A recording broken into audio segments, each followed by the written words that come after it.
Just let it be, don't gotta show everybody you deserve what you want. So why you wanna make it complicated? I feel it all with every piece of me. It's going down and we're turning it up. It's so good now, don't you worry. I let it go when I'm caught in the rush. We don't got a lot of money. We make it work with whatever we got. So bring yourself and all your homies and throw it down, 'cause we're turning it up.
Come on over now and take my hand, wanna dance with you tonight. And I don't care who's watching us, no, you make me feel alright. I could show you everything that you like. I could show you how to light the night. Oh, light up the night. Oh, light up the night.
and take my hand when I dance with you tonight. And I don't care who's watching us, no, you make me feel alright. I could show you everything that you like. I could show you how to light the night. Oh, light up the night. Oh, light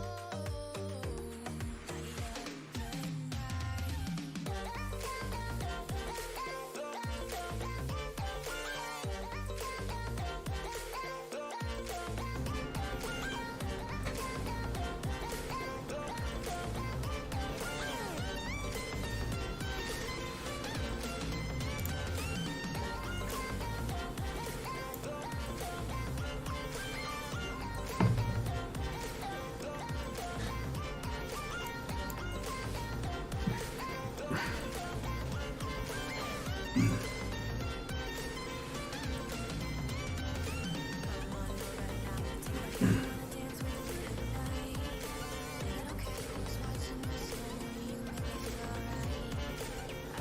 You hear breathing. Oh no.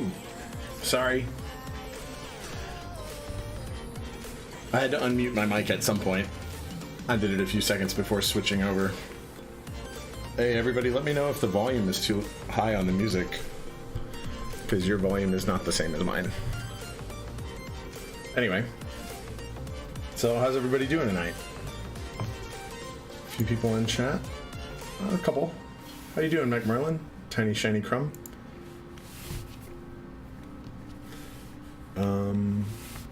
Oh, we're not switched over. Oh no. Wrong rig. We're not ready to solder yet. So how are you guys doing? Hopefully pretty well. Today, I think the customer... Oh, hey man, thanks. I appreciate it. I've watched yours a couple times. Thanks man, I appreciate the follow too. That's awesome. I've caught you a couple times. For whatever reason, I don't think sometimes maybe our just random stem apparently on the desk. I guess maybe sometimes our timing is just not super compatible, but I'm glad that you're catching it now. What kind of a stem is this? Oh, this is a panda stem that's just randomly on my desk.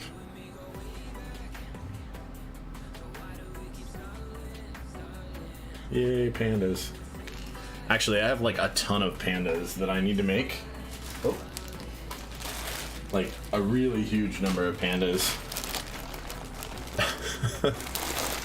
One day I'll get around to lubing all of these pandas. I think it's like, I don't know, like almost 300 if it's not 300. Like just a ton. They're actually Jesus switches, not pandas. Ton that I separated. Hey, how's it going, Tiny Shiny Crumb? I love that name, by the way. It's awesome.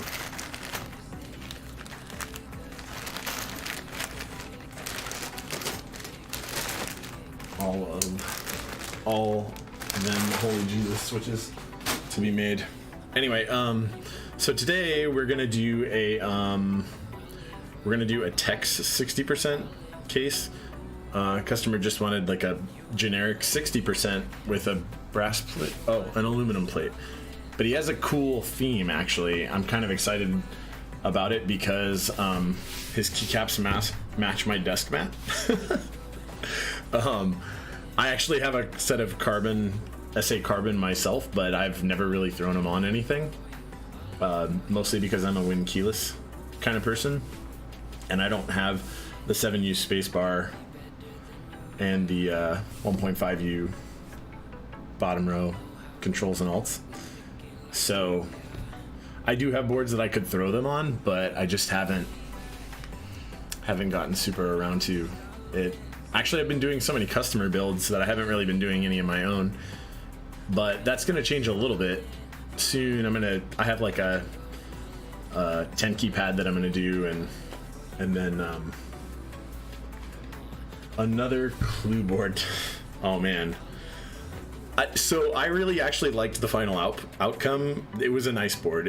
It looked really good, but I'm a little salty about having to rebuild that. I had no idea that the clue board like that the underside of that case just wasn't going to apparently be built for you to press the switches all the way down to the PCB, you know, like you do for every other board build ever. No, it's not going to be 5 hours long this time. This is pretty straightforward. It's actually probably going to be a little short because it's so straightforward. It's super simple, 60%. And without further ado, I'll go grab all the parts for it.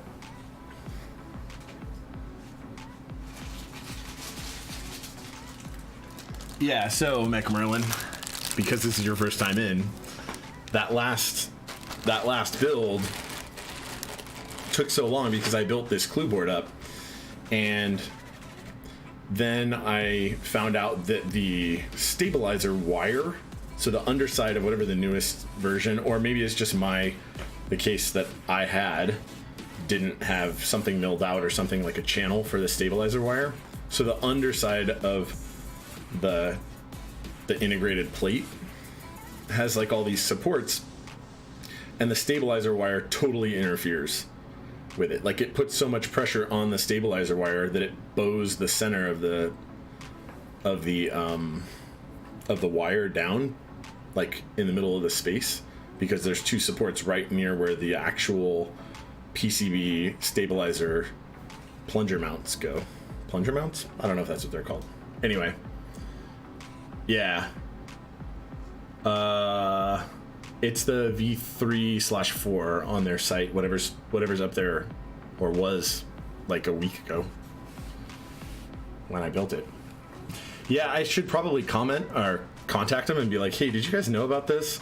So basically, if you seat the switches all the way down flush against the PCB, you know, like you're supposed to with every other build, it'll the wire will touch. So what I had to do is disassemble it and then push all the switches and the plate down against the PCB just enough. Sorry, I'm causing my camera to like autofocus a bunch on my hand. Oh, yeah. Well, in any event, on this solder on one, you have to basically only seat the PCB so that it's just barely deep enough on every switch location to solder onto the pad. So basically I didn't measure the actual total height above the PCB that the pins would stick out, but they just barely stuck out above it. And that's how I got it to not interfere with the stabilizer wire. Let's go, baby. Early stream. Early stream? Oh, you're in early? Thanks, man. Yeah, this one won't go super long. This is pretty straightforward. So anyway, without further ado, right, it's got this awesome orange plate, orange anodized aluminum plate, which is pretty cool. A DZ60, so nothing crazy here, right? We've used these once or twice before. Even here. Oh, it's only 9:40. I usually start around 11 your time. I normally start at 6:30 Pacific all the time. Pretty sure. Anyway. So, and then this is a TEX 60%. So actually, FYI, there is something a little finicky about this. Although the customer did give me another case that's very similar to this, though the color I don't think is as optimal for what he's trying to do. You should switch to white text on your chat. Yeah. Okay. Dang it. I totally was going to do that between the last stream and this one and didn't do it. So I'm using Stream Elements. I wonder if I can switch it live. Yeah, it's kind of an old school case, but this customer I think is relatively new to mechs, and he liked the look, and he has a really cool theme in mind with the carbon SA carbon caps and this, like, using this orange cable and orange plate, and it's going to be a very orange build, which is cool. I like orange as a color, so works for me. But anyway, what I was saying is a little wonky. It's not too bad because The screws that the other case came with were pretty long, or at least 3 of them are, which is enough to mount it. So this, if you look, this will be easier to tell when we get to the solder station. Yeah, you're not going to be able to see it here. Anyway, these guides right here, the bottom one and the top one, like these ribs, I guess, that are on the inside of the case, touch the LEDs, the SMD LEDs. So it does sit pretty high, and there is quite a lot of space. So some of these screws are extra long, and there's 3 of them that'll at least get in there. Plus I have some extra screws I'll look around for, but I'll just use those. He did give me another case, though the orange I think is not as optimal, so if he wants to use that, then we'll use that one. And that one actually doesn't interfere at all. It's perfect tray mount. Yeah. Oh yeah, absolutely. He's using 78 gram Zelio V2s, which I think are pretty fantastic switches. They are my favorite weight of Zelio V2s. And I would actually say that Zeal V2s are probably my favorite tactile MX switch that exists right now. And this being my favorite weight. I like Holy Jesus a lot, or Holy Pandas. However, I think after using them for quite a while and using these for a while, I actually think I like Zeal V2s just a little bit more, personally. Although the sound is better on Holy Jesus and Holy Panda. But without further ado, we're gonna move over to the solder station and we're gonna get this going. This is not gonna be a super long stream. So I'm gonna move over. See you guys over here.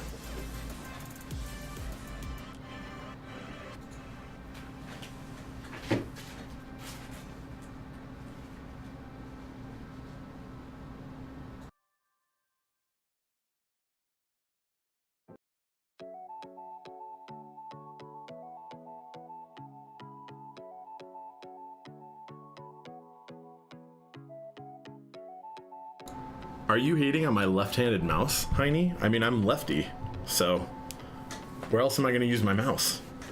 Man, you're right. The black is so annoying on this black. Usually, I solve that by having something there. It's wild that I'm left-handed. Yeah, it is wild, isn't it? Lefties using left-handed mice. I'm going to switch the color to white between this next one because it's bugging me too. I'll actually look really briefly while we chat for 1 second. See if I can do that. So...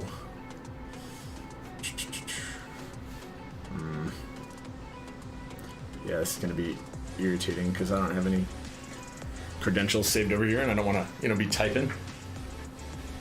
Be right back.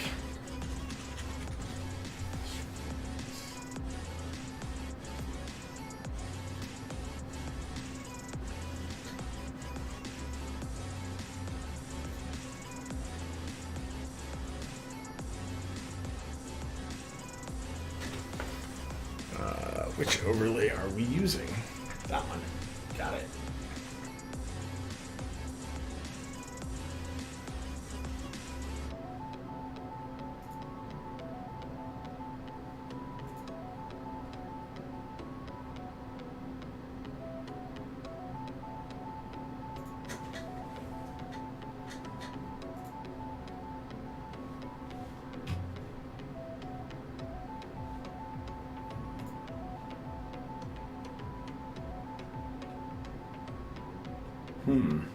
Trying to figure out how to do this color thing. Text settings.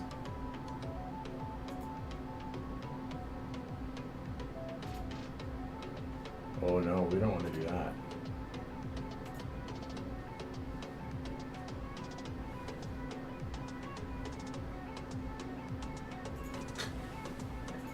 Alright, we're not going to be able to fix it right now. Not without taking it down, putting it back up.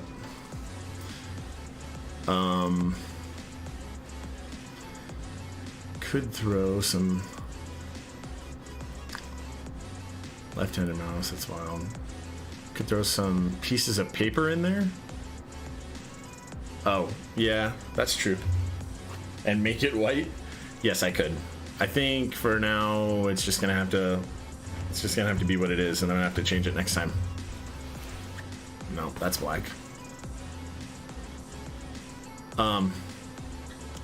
Yeah, sorry. It kind of sucks because now you guys can't watch it in full screen mode like that. Yeah. So, to start, and by the way, if the customer's in chat, you should feel free to speak up. It's a cool board. It's a cool build. It's gonna be, and I'm looking forward to it. I think everybody would like to hear what you have to say about it. Boom.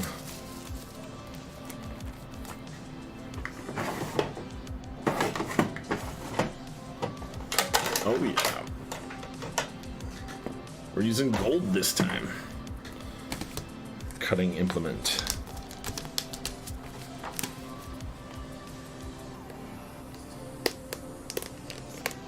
So, Heine, if you're still in here, Helios would have been good with the orange. You're right. That would have been a good option as well. Yep, tangerines. Although a little harder to source for somebody who's a newbie. If he's looking to get them right now, right? A little harder. Not impossible.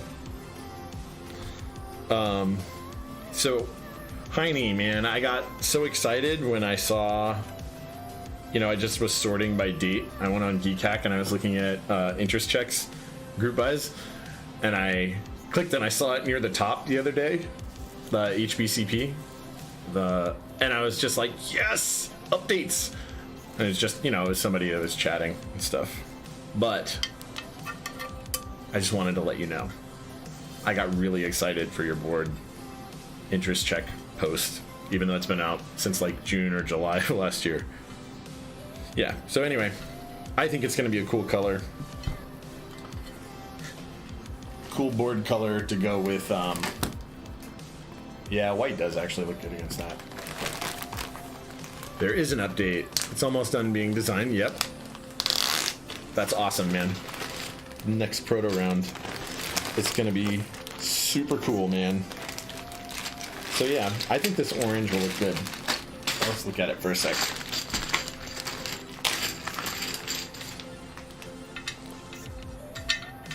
Well, maybe the other orange will look just as good. It doesn't matter because it's the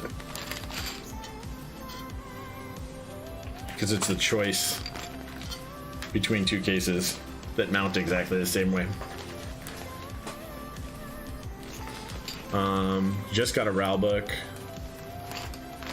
Yeah, man, I really hope so. So, I wish someone could explain to me, right? Why in our industry is RAL better than Pantones? I guess for GMK at least, right? It's easier for them to match. They have closer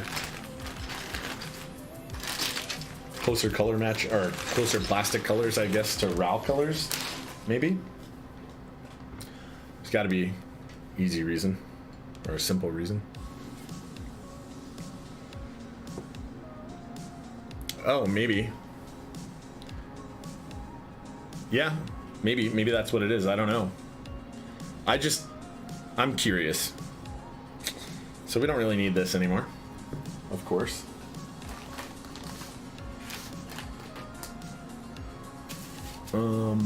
What I am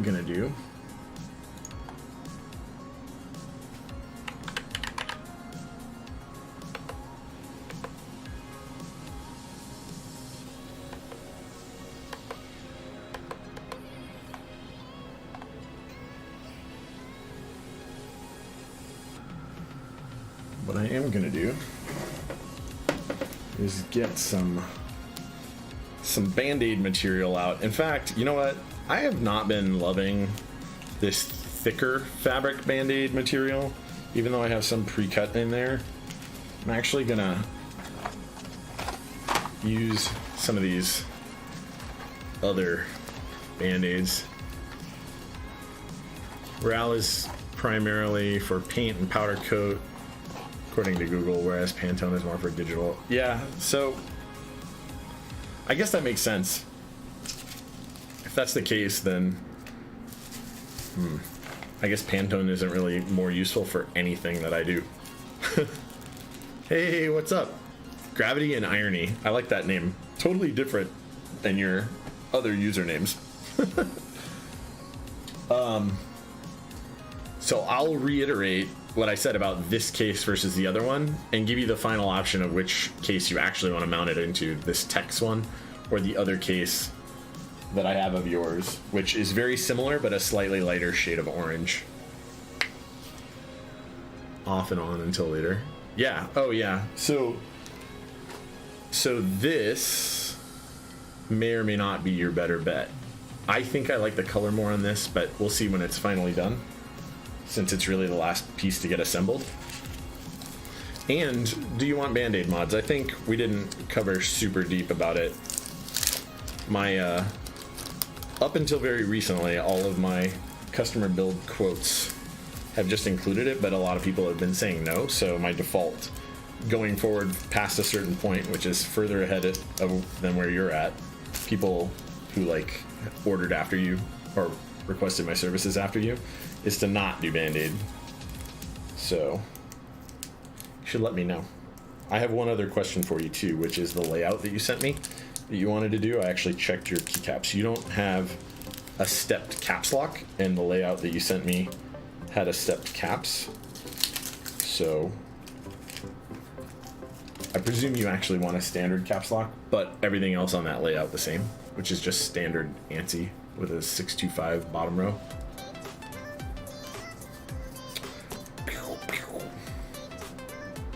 Let's cut up some Band-Aids. Here's what I'm gonna do. I'm gonna actually pull this out now because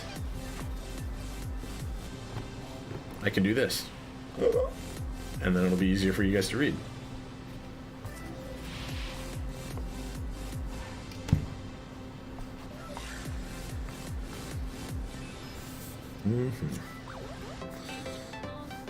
So there's some interesting stuff I saw yesterday on Mech Market. Jax Static, who, I don't know, are you in here, Jax?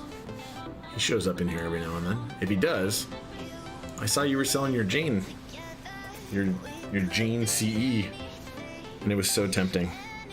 So tempting. In fact, it was tempting me to buy it instead of the boards that you're actually going to be running. But I'm kind of excited for new stuff. And I guess Jane V2 CE is going to be running potentially soon, right? So that, you know, that'll be...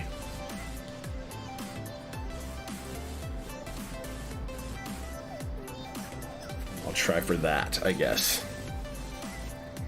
I don't really need quite this many, but I'll cut them now, and then I'll have them for later.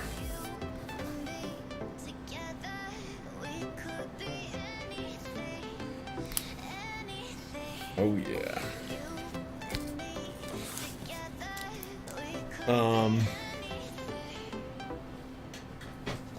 Yeah, I think he posted it for 900.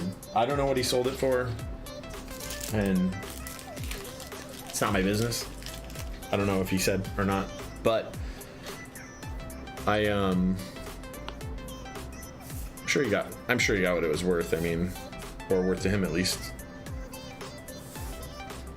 because, you know, it's a Jane. But it did show on the post that it was sold, so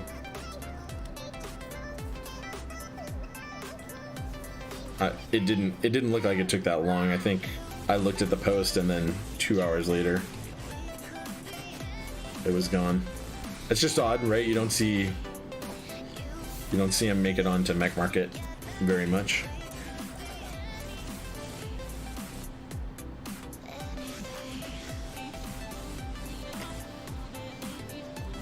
see them every now and then, right? I mean, show up somewhere like that.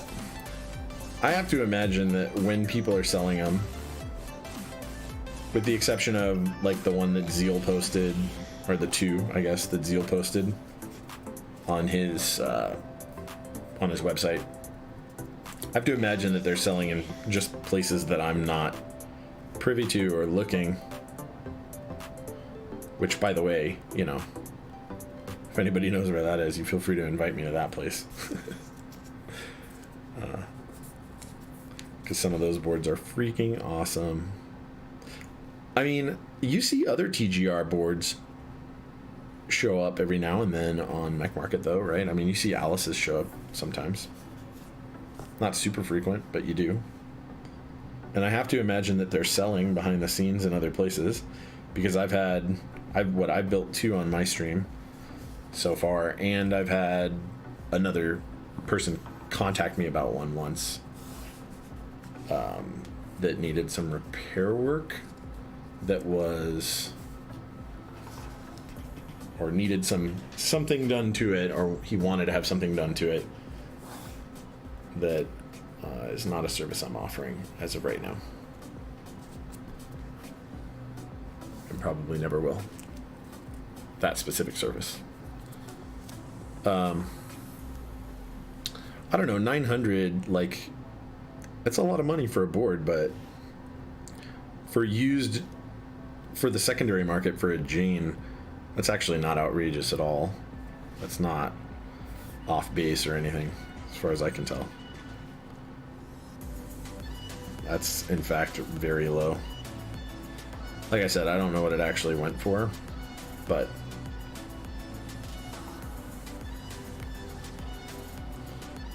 I can imagine these ones will be the spacebar ones, a little wider, I guess. So yeah, it is a fairly large amount for a board, though, right? I don't know. When I was new to it, right, I thought that, and now I'm seeing other boards come out like Kepler and number 2, and I'm like, ooh, I want in. Ooh, I want in. Sell me one of those. Oh, it needs to be straightened a little bit. Got a little bit of a flare on one side than the other. More of a flare. Like it wasn't cut even. I don't know. What do you guys feel? Is 900 just outrageous for a board, or are you guys? I know some of you are definitely in the camp that I'm in, where you're like, well, for that board,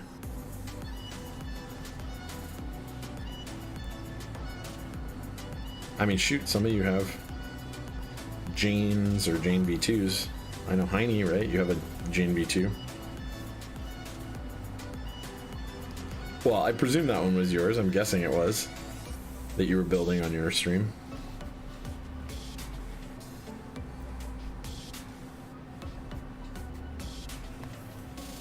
Okay, we got plenty there. It's a freaking awesome board, man. Awesome, and you have a great color too. I don't know. There was a comment on his Mech Market post, or several, but there was someone had commented. I don't know. Some of the comments were basically aiming at, oh, you know, it's like highway robbery or whatever, or that TGR is creating artificial scarcity, making the prices super high. But I don't know. It's just not true in my mind. Like, people are,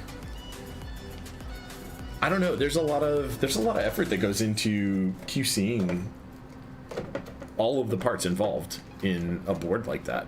Not just the finish on the actual board, but then the PCB work, everything, just everything. It's a lot.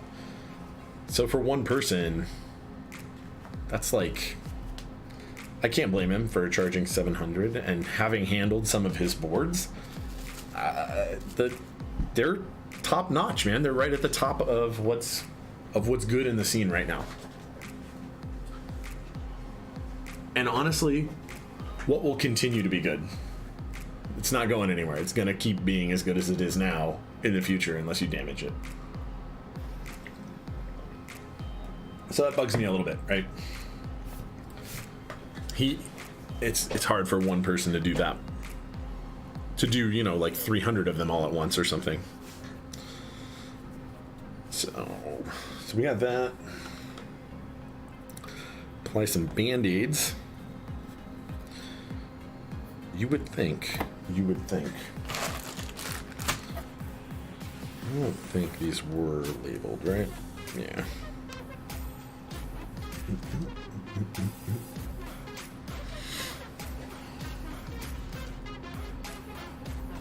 There is supply and demand. Sure, height and quality also play a part. Yeah.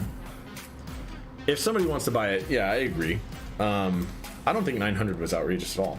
I think that's under what the market will bear for that board. And Jack Static was not gouging at all. There's no doubt about it. But I guess what I'm saying is I don't think it's artificial. That it's artificial scarcity. It's just scarcity. I don't really need quite that many, but out for right now. Yeah, anyway, it's just scarcity. It's not artificial anything. TGR or Utsi, sorry. Are these the? Oh, these are the regular odds. Just pulling some 125s out. I know I do this every time, but I every time want to be right.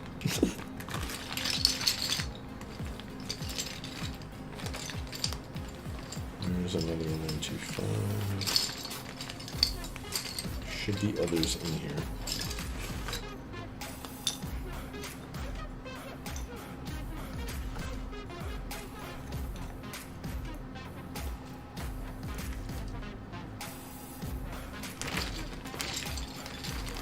Or maybe there aren't. Maybe there's just the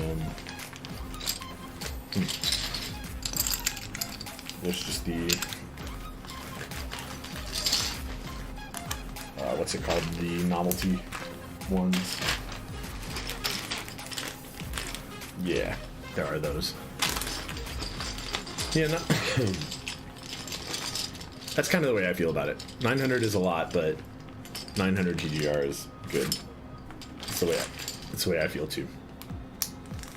And TGRs are awesome, and they are, I think, at the top end of the quality spectrum. Meaning the QC, and they're consistent, right? I've not seen damaged or obviously things with obvious flaws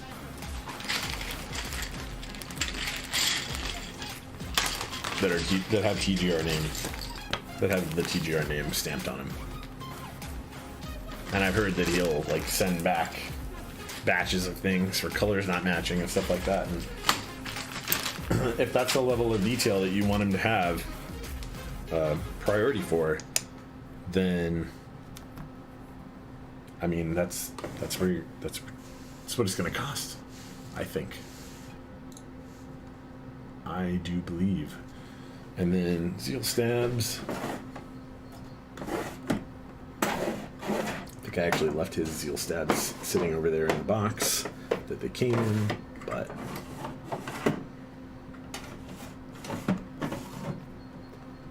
that's okay, because I have more right here where those came, maybe not where those came from. Well, yeah, they're Zeal, so where those came from. Maybe I do.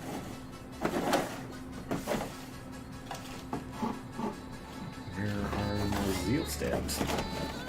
Oh, they're in the back of this tray.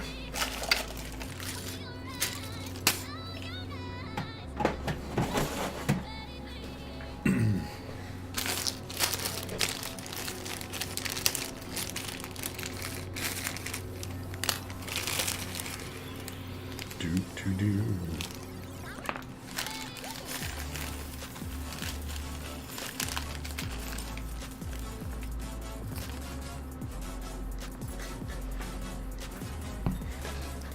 I'm gonna pull all of his out. Am I still taking orders? Oh, also, Yuxi is a nice guy. I've heard that as well, and I've never really interacted with him, so I cannot comment on it directly, but I believe that to be the case. If enough people are saying it, it's probably true. R-Tunes, I am. Your name looks familiar. Did you contact me today? I didn't get a chance to respond to a bunch of people today. I do take orders, yes. I mean, define orders. I offer build services. So I am still accepting service requests and fielding them to see if they are things. Oh, you didn't? Okay. Yeah, send me a message. Man, I really need to put my build link in there. But yes, there's a Reddit post to my build services link, and I will grab it for you in just one moment.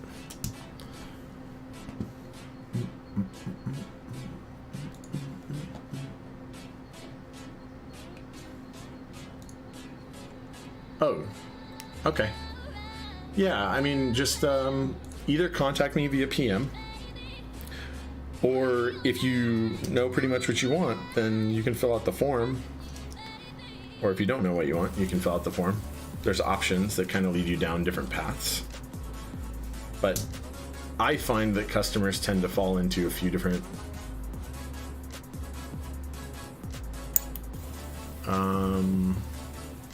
it totally depends on what you want to do. I would say that a third of my customers have me order the parts for their build, and then everybody else sends me a kit or sends me the parts for their build. But yeah, I will, but then what I do in that case is I invoice the customer for the parts that I'm going to order on their behalf, including any shipping costs to me, taxes, fees, whatever it costs me to get the parts for them, basically. Usually customers that do that need help. They need help deciding. This is not always true, but usually they want help deciding on what parts they want because they don't know, or they're stuck between a couple different options.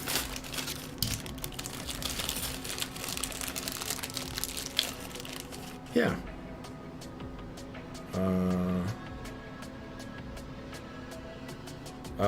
So it's a Reddit post that I've made. 1, 2, 3, 4, 5.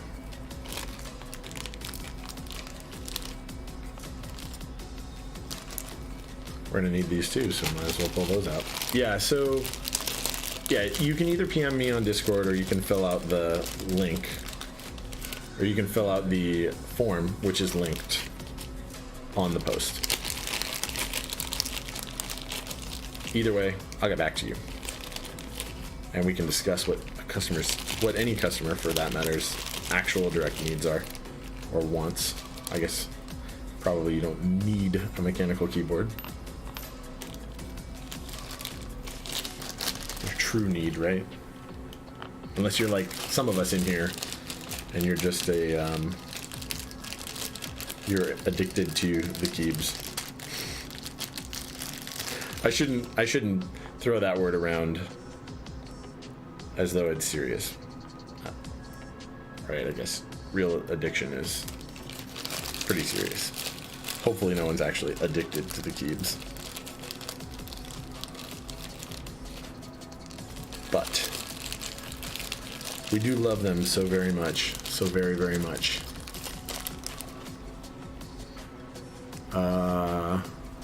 You have like 4 pre-built 60. You just want one that I exactly. Yeah, that's.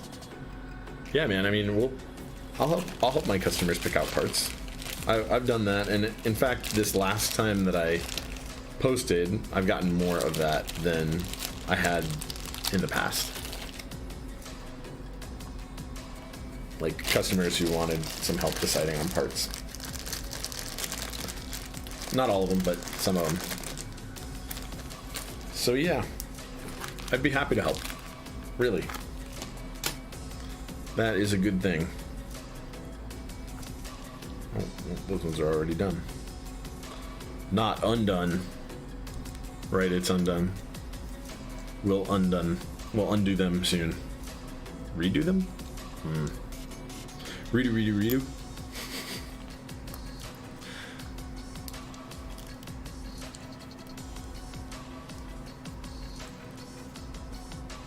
The last post? Oh, you found the one of the last 2 posts that I did before this last one. Yeah, they didn't have the form. The form is new. I'm hoping that the form works out well. It seems to have so far. But I also don't want to discourage people from contacting me in whatever way works for them.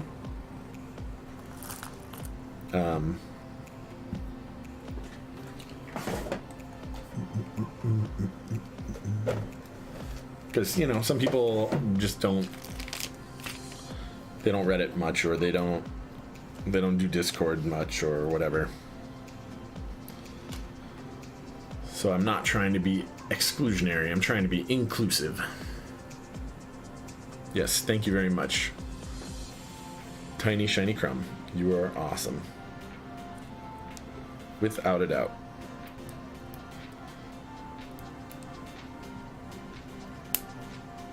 So we're gonna do this so that we can make sure that we're putting the stabilizers in the right place.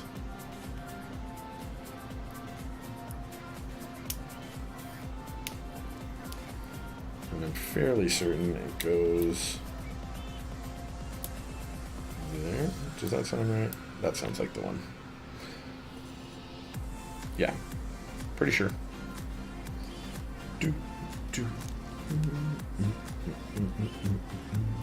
And since this is standard ANSI, it's going to be real straightforward because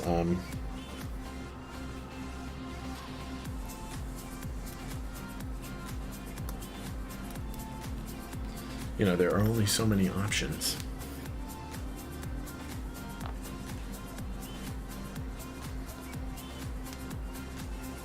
For the other locations.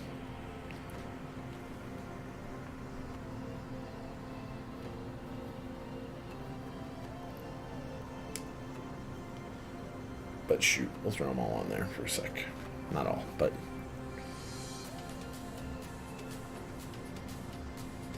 all the variables switch locations.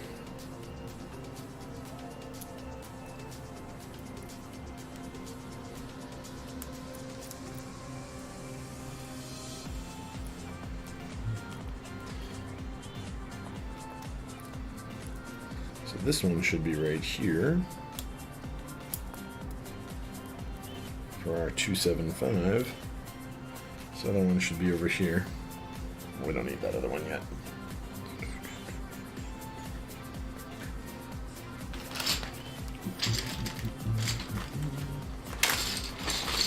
Sorry for bugging. Dude, you're not bugging me at all. Not even a little bit, honestly. Rundown on how stabilizer lubing. Oh, you should continue watching and you'll get a full rundown on how stabilizer lubing works. I promise. I will do it just for you because we're gonna lube pretty soon. I'm actually just gonna isolate where on the bottom row this stabilizer goes, make sure that I've got the bottom row layout set up, and then I'm actually going to Band-Aid mod all of these and make sure that we've, and then I'm going to make sure that we're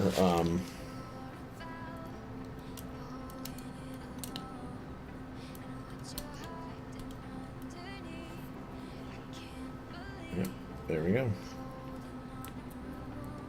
Yeah, so I'm literally just gonna make sure that I've got the bottom row one in place and everything else in the right place, and then we're actually going to lube the stabilizer. So you'll watch it on the stream.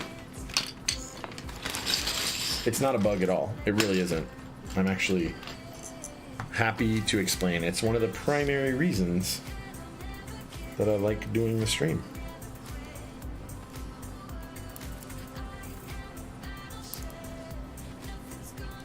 Seriously.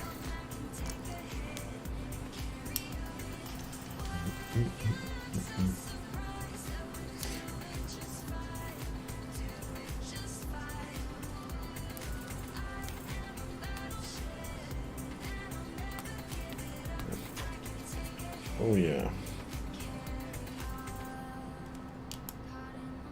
We are in the right location. Which, you know, I thought was the case. However, one more thing we'll verify. It's kind of important. Oh, there was another.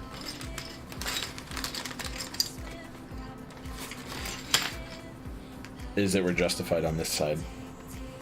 So a way that I do it, if I don't even want to look up, by the way, where the spots are, if you don't remember, and you're doing this build yourself, and I just do it all the time anyway because it's a good habit, in case you come across a board that has a weird layout. And those of you who've watched my stream a bunch know. So what I do is a known location. So a really good one is to do tab, because there's only one location almost always. But I know what the stepped and non-stepped caps location is I'll put one of those in there that I know is in the right location, look at how much the overhang is, then make sure based on the layout I want to use that the bottom row overhangs the right amount, put them up to each other, those three, then mount this on the stab. I don't care so much where the switch position is yet, because I'm going to put the Band-Aid mods on there and lube them up. So I want to make sure I know exactly where that goes, right?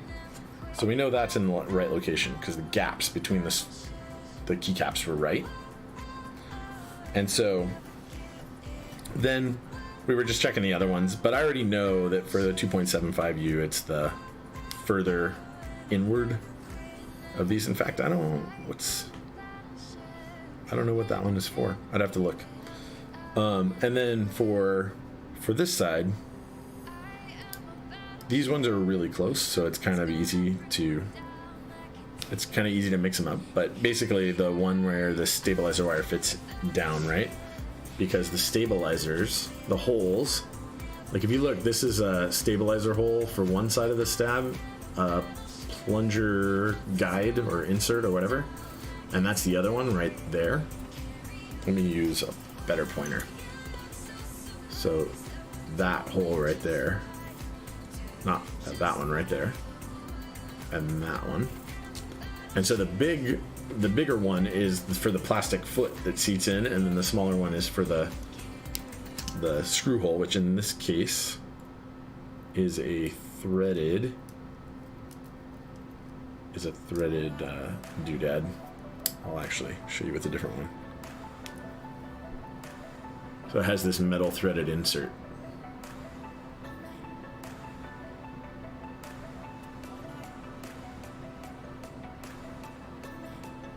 Which is kind of cool, I think.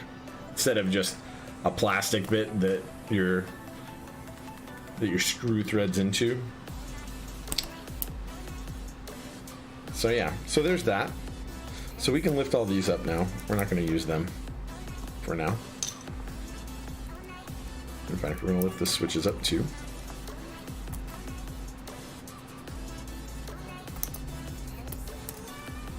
We'll put stuff back in there again in a little bit. So now what we're going to do is we're going to put these Band-Aids in the correct spots. And this is, some people like doing this, some people don't like doing Band-Aid mods. But basically this is to damp the plunger when it smacks on, if you push real hard when it smacks the PCB.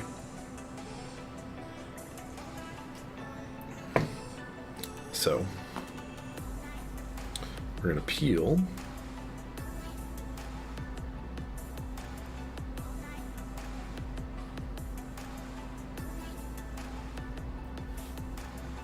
Peel these guys up off here.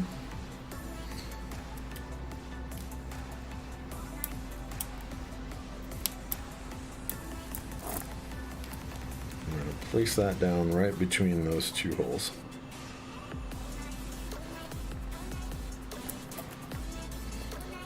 Kaboom, right? And so the insert portion These aren't lubed yet. The insert plunger doodad. Okay. Well, the bottom of it will touch that. And so if you're doing this with not Zeal stabs, but you're using like GMK stabs, you also want to clip these little legs off the bottom. R-tunes.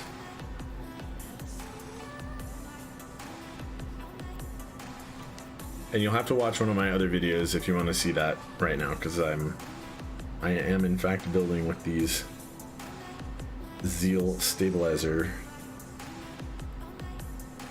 parts. They're just good, in my opinion. And the customer trusted me, which I think he's better off for doing because, well, I think there's a lot of people out there who agree with me that Zeal's stabilizers are awesome. Oh no, music stopped. That sucks. I don't know why. Last time it did fine.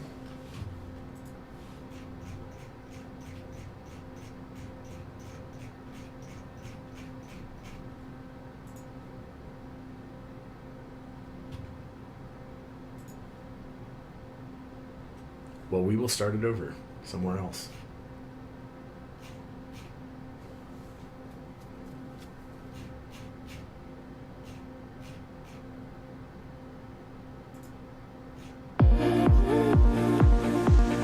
That's loud. I'm so sorry.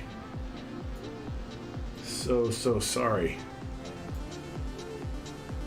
It was terrifyingly loud. Every time I reload this streaming site,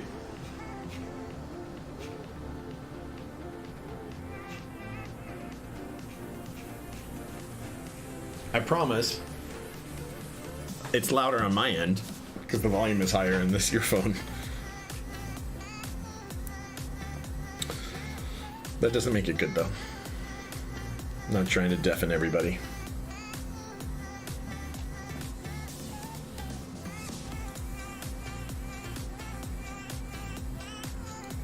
Oh yeah.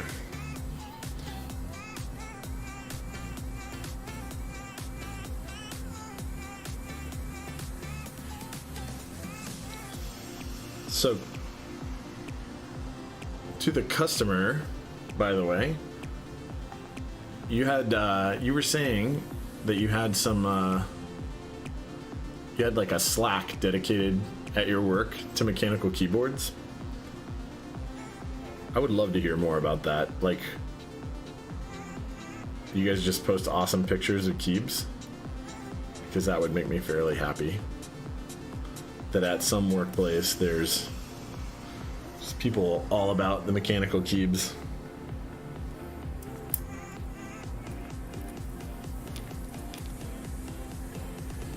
Because at my workplace,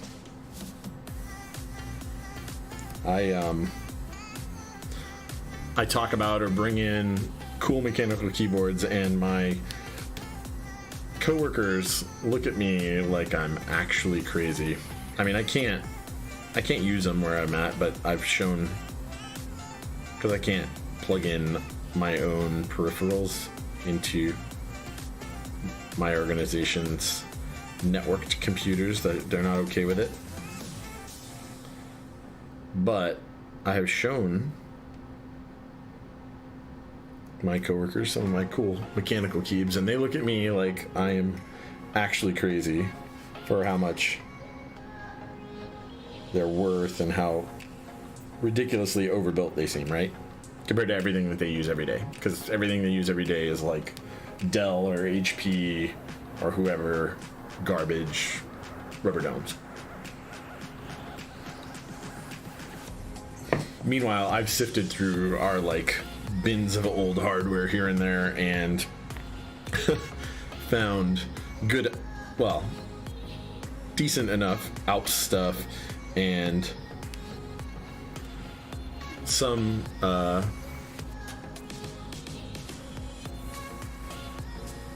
what's it called, some Cherry MX stuff.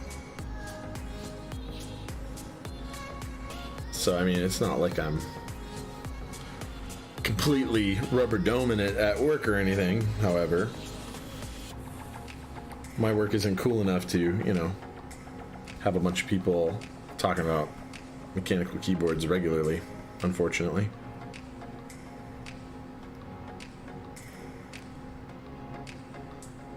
I am kind of envious of people being able to, well, I mean, there being a workplace where there's multiple people who are into it, at least. That's kind of cool. It's kind of awesome, in fact. I would totally dig it.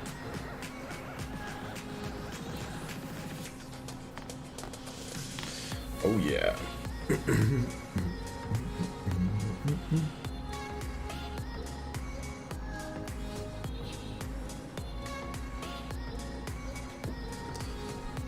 So, I'm curious, R-Tunes, what are you, your post above said you know, you just want what you want out of a keyb. What kinds of keybs do you like?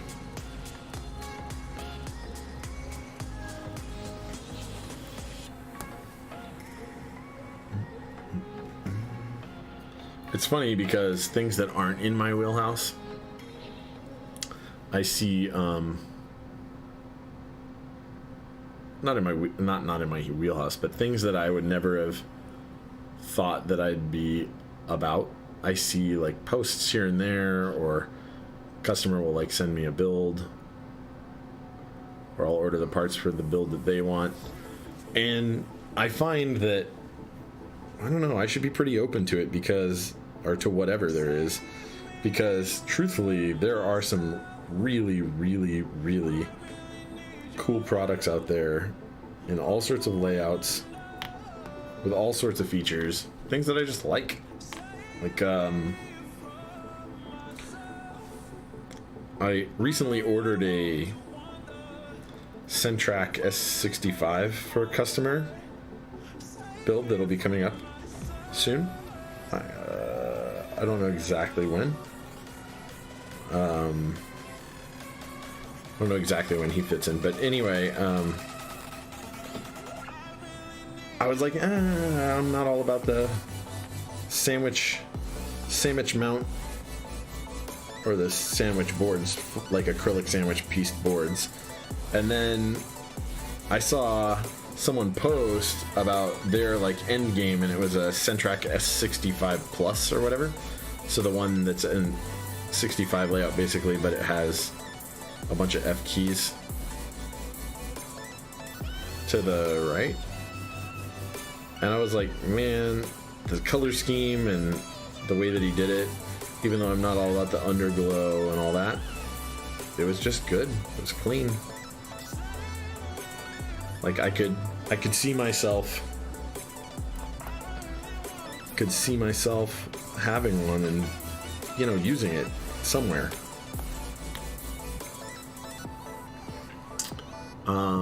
You like simple, clean, 60% usually that will match your setup, which is kind of pink. Muy bueno. Love pink boards, by the way. And you don't know, it won't really be creative because you don't want anything outgoing. Like I was wondering if I could just get a PCB with LEDs, put Zelios in it, and use the poker case. Yeah, I mean, that's totally a thing you can do. Some people like subdued, some people like outrageous. I'm not against any of them at this point. I like it. I have layouts that suit me and don't suit me. Like, for instance, 60% doesn't suit me, or my typing style. I use arrows nonstop and the shift key to select and highlight text, and I use home and end and delete a ton. I need those, right? So 75, 65, totally for me, but 60 is just a little bit too little key-wise for me. Lately, you've been into 40% boards and split keys, especially. Yeah, like if I could, I'm sure if I got used to the layers and stuff, I could dig a 40. There are some beautiful 40s and there are some beautiful split boards. In fact, be doing an iris for a customer in not too long, and I'm kind of excited for it because I've not really played with irises too much. I mean, I've like desoldered one and resoldered a Pro Micro for somebody. That's about it. I haven't gotten super into them. Anyway, so we're done here. So, boom. Love this. Love this order that I made for Crytox. It's freaking awesome. It's a fair bit. It's a fair bit of Crytox 205 grade 0. I will say that.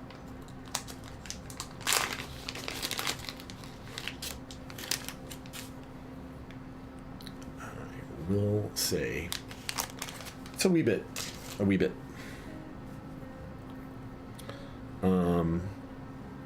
I'm happy with the purchase though, because I don't want to run out all the time as previous, running out of stuff here and there.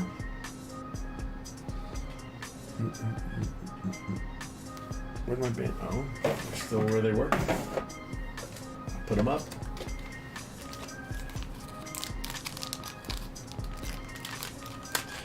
It's a little warm in here right now. I forgot to turn my, like I usually remotely turn on my AC when I'm on my way home, and I totally spaced and forgot. And then I came into a closed off room and turned on more than one computer and lights and cameras. It's okay, the AC's on, it's cooling down pretty fast.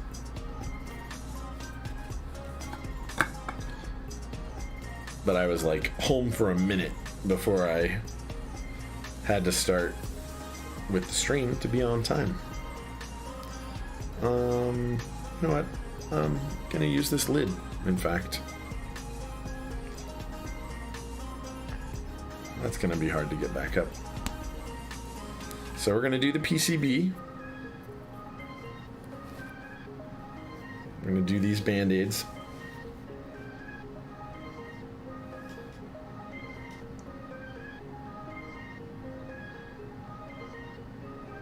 So if you are still watching our tunes, what we're doing here is we're taking some lubricant, right? Some thick grease. Well, it's actually not that thick for a grease, but it is a grease, so it is thick-ish.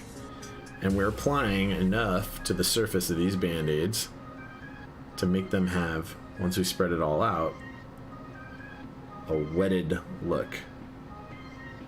A wetted.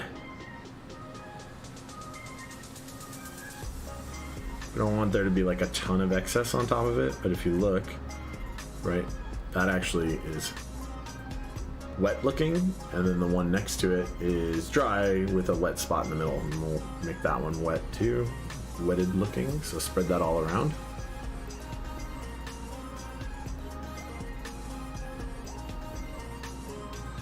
And so this is gonna just add a little bit of mass and vibration reduction right on the top. You never lubed your band-aids? I mean, you don't have to. They still damp the sound pretty well. I lube them.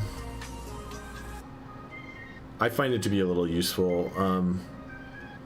So especially if you use the thicker band-aid material, the thicker flexible fabric, if you don't wet them, they have actually a little bit of squish to them. Not a lot, just a tiny little bit, but it's noticeable to me. So look, here's the wetted band-aid, dry band-aid. You kind of see the difference. Yeah. CA glue yours to the PCB. Add a cushion and damp the sound. The stab insert hitting the PCB. They do. It does give them a sound. It's more of a sound damp. It's not a noticeable cushion, especially once they're... If you're using the right kind of band-aids, so these thinner kind, not the super thick flexible fabric, there's not really a noticeable cushion feeling at the bottom, and it does damp the sound.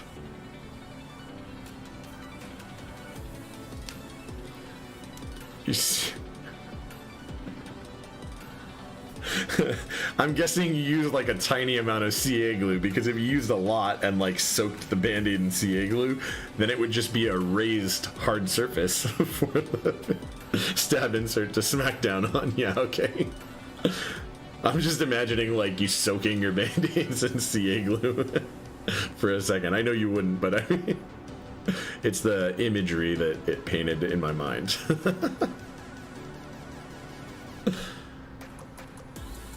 That would be funny. Make it more click-clacky if somebody did that.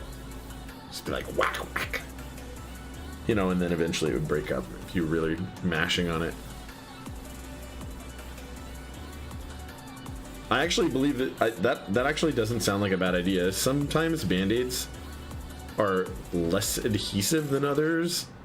I don't know why. Like where it won't stick down to the board, and then the right answer is you just get a different piece and try again. In my experience, I've never had one dislodge after it was stuck down really well, though. I've never actually heard of that thing happening, though I imagine it could, and that would really monkey stuff up if you did. But it makes sense that that's why someone would CA. Zero adhesive on yours. Use the fabric ones and the part that soaks. Oh, okay. Oh. Okay, so you use the actual bandage component, not the sticky part. Oh, man. We have all sorts of different techniques in the house. How do you like that? Have you tried it the other way? The way that I'm doing it, and have you found that to be advantageous? Because on one of my own builds, I'm now kind of contemplating trying it a different way. I mean, worst case scenario, if I don't like it, I just undo it.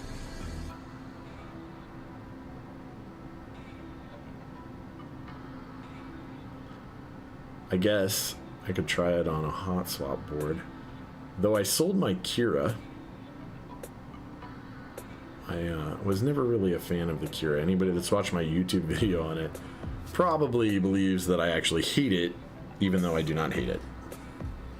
I actually appreciate it for what it's trying to do. The segment it's trying to fill in. So I actually tested this PCB already, just FYI, but I'll test it on stream real quick for you guys after I lube these stabs and attach them.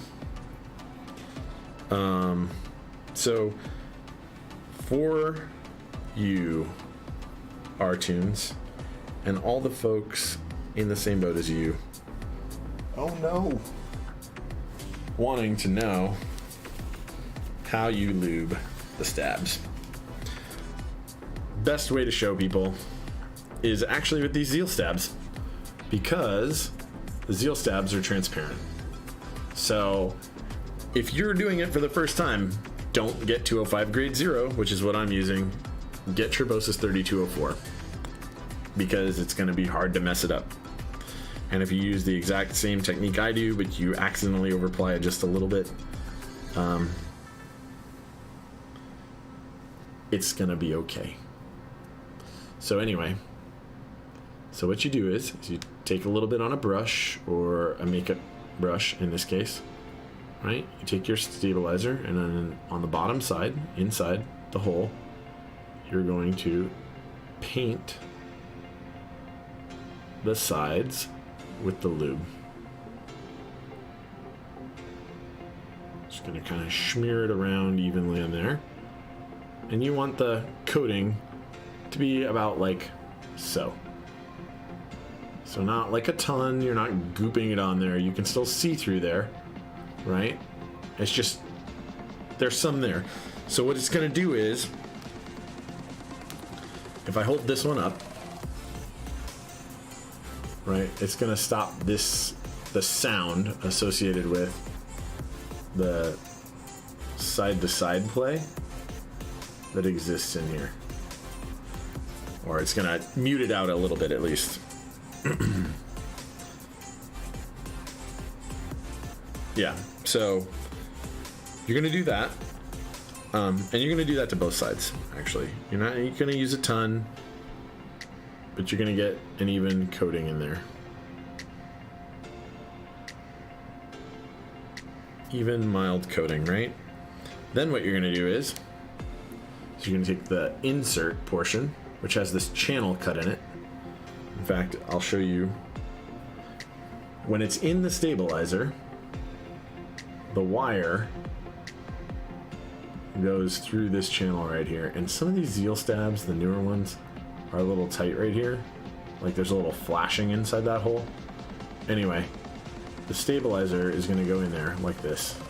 But it's going to go in there, and it can rattle a little bit side to side and back to forth. Back and forth in there. The back and forth isn't bad unless it smacks. But the side to side rattle, it's going to cause a little bit of sound. So what you're going to do is, one thing you're going to do, although you're going to add even more lube in a different way, you're going to take some of that lube, just like I showed you before. Not a ton. That's actually kind of a lot, a little bit much, but it's going to be okay, especially in this portion. And you're going to run your brush into there and get that lubricant to smear the inside of that hole too.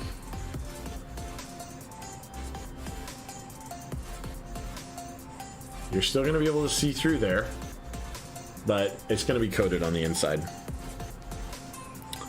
And then you're going to, once you've got all these done, so I'm not going to do all these right now, but once you've got all these done, right, the side that has 2 holes, that's going to go in the side that has the wire hole or wire channel, right there. And then you're going to stick that in there. And you're probably going to set this off to the side. You're going to do all these in sequence like that, potentially. But I'll do this side of this one just for good measure right now to kind of show you what we're doing. So this time you're going to take a little bit more of the lube, and you're going to get it all over the end of the wire. Not the middle of it where you're going to grab it eventually, but the end. Right?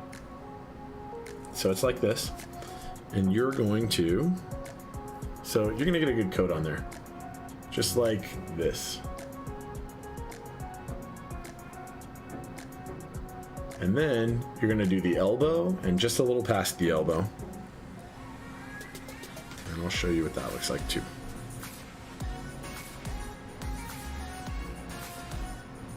And the reason you're going to do this is because this is another point that touches plastic and can rattle against it. So you want to get that whole thing covered, right? And then when you're ready to assemble these, you're going to do this part. Coat these, and then you're going to stick it in through there, and this wire goes in that bottom hole, so the channel. And then it looks like this when it's done. So there's a little bit of lube sticking out past where the stabilizer insert guide or the housing goes, and then it's going to go up and down still pretty freely. It's not going to resist the motion a ton. Just a little bit. Enough to damp out the vibrations and stuff. Okay, and then we're going to rinse and repeat for all 20 of the stabilizer inserts and stabilizer guide inserts. Where did I put the guides? Did I put all of them? No way I put all of them. Oh, maybe I did. So there's one. So 1, 2, 3, 4, 5. Okay. So all 20 of the plastic pieces, right, are going to get this. Maybe I'll put these together like this now that I've... Whatever.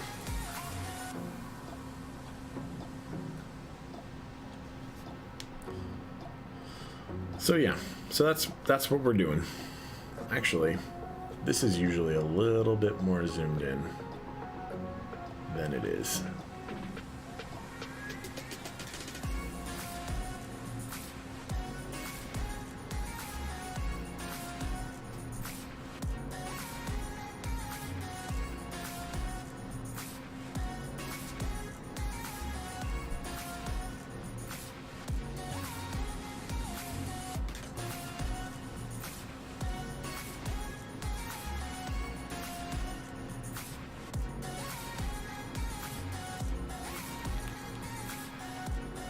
I don't want to do them all individually like that. I want to just do them all.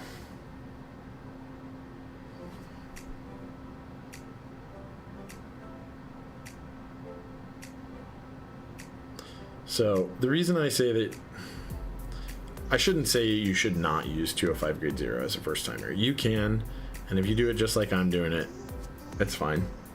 And it's not like there's switches, so it won't be as bad, but it's easier with a thicker or more viscous lube like this, at least, to over lubricate. And if it's over lubricated, then things are going to be real sluggish and unappealing, and you don't want that. So if you go with a slightly less viscous grease, like 204 grade 0 or Turbosis 3204 type thing, then it'll be a more guaranteed thing. Do I know if GK64 RGB 60% 64 key hot swap PCB? Wow, that's a mouthful.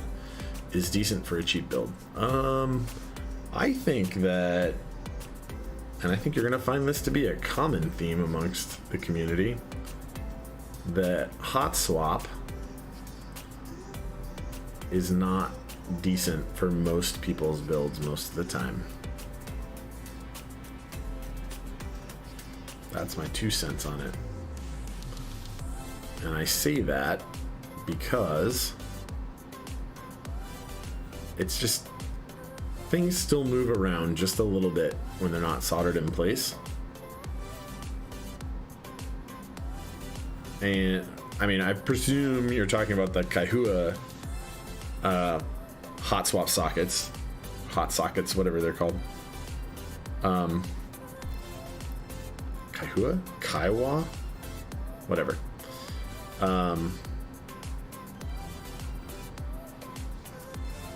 Yeah, I presume you're talking about theirs, and I would say that they're not as good as a similar soldered option. However, they can make great boards. They can. And I don't know specifically if that one. Hey, what's up, Petrov? How you doing? Good evening. Yeah, but to answer the question, really, I think that I would avoid hot swap if I were you, if you can. If you can't, for whatever reason, like you don't have the soldering equipment and you don't have anybody that can solder it for you, or don't want to fork over the money to someone like me, for instance, to do the service, I would say hot swap can be an okay experience.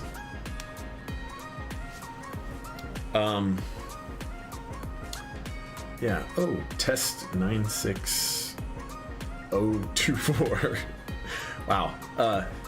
Thanks for the follow, man. I appreciate that. And RTunes, thank you for your follow. I don't think I think I mentioned it, but thank you. How's it going, Test? I'm just gonna call you Test from right now. For right now, is that okay? I hope it is. Because that number, man. Too many numbers to say repeatedly.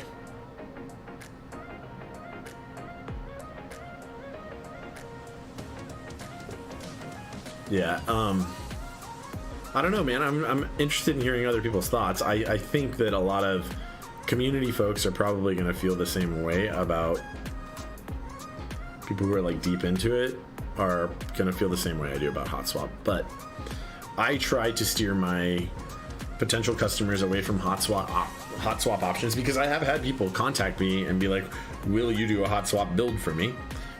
To which I respond, you could pretty easily do it yourself. However, I will. And depending on what they want, of course. I was like, all right. And I'll say, however, I recommend against hot swap for these reasons. And I usually state basically what I'm telling you now, which is that they're not that stable. They're not a permanent solution to just switching out all the switches in the world. and they're not as reliable or ready for prime time as a lot of the manufacturers would have you believe. Plus, they can pop off. And then you're really going to have a hard time soldering it back on if you don't have the equipment, because then you're going to be doing SMD soldering. And that is a whole nother world. Whole other world. It's not impossible. It's actually not even that hard. It's just requires much more technique. And you have to be a lot more aware of what's the temperatures are, what kind of flux you're using, how you're going to make things flow. Be a lot more like confident that you're aware of and competent with the capillary action that solder flows with, like how that dynamic actually works with solder. Yeah. So you're good. How about me? I'm pretty good, man. I had a somewhat long day today, but not extreme, not the worst day. Just another day at work that was busy. And I shouldn't complain, right? The truth is today I had to put my thinking cap on. On most days I do, but today I really had to, buckle myself in and figure some things out, and that's a good thing. But it does make for a relatively busy day that in this case it did, that I'm happy is over.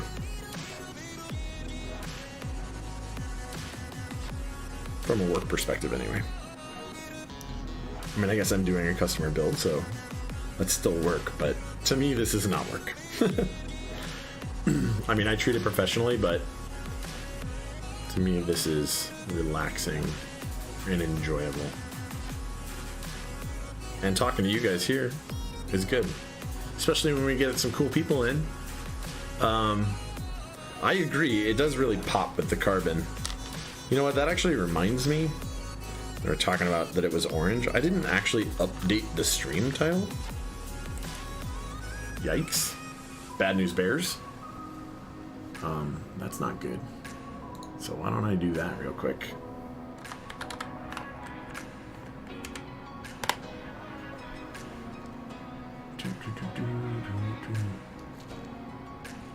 Not a clue board. That's why somebody earlier was like, are you building another clue board today?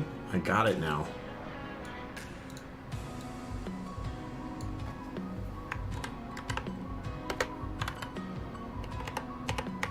Thank you. And I'm an idiot for not paying attention a little bit closer. And it won't be 5 hours. What are we in? We're at an hour and a half total stream, not even total build time. And we're doing all right.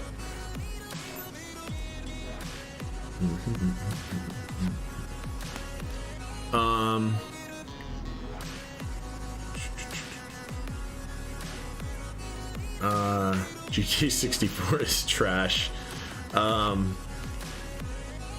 Yeah. What does GK64 use? I'd have to look it up. What software does it use? Test? Seems like you're pretty familiar with it. Right off the top. Trying to rack my brain about which board that is. I don't follow all of the 60% options a lot of the time, so what software does that one use? Preferably, honestly, and if Mech Merlin's still in here, I don't know if you are, but I honestly, I try to point my customers at using QMK whenever possible. That's not always possible. Obviously, some, especially customs, they just don't have a good QMK option. And that sucks. Hopefully in the future we find a way for all of the things to just be QMK and make our lives easier. Honestly, hopefully QMK just, I don't know, hopefully it just dominates. And everything from now on is that, like, I have a bunch of TKLs, right? And so I have a bunch of Liku boards, the L3 board, and not a fan. Not a fan. And then Jigon, don't even get me started. Don't even get me started. Software is junk. Maybe it was awesome.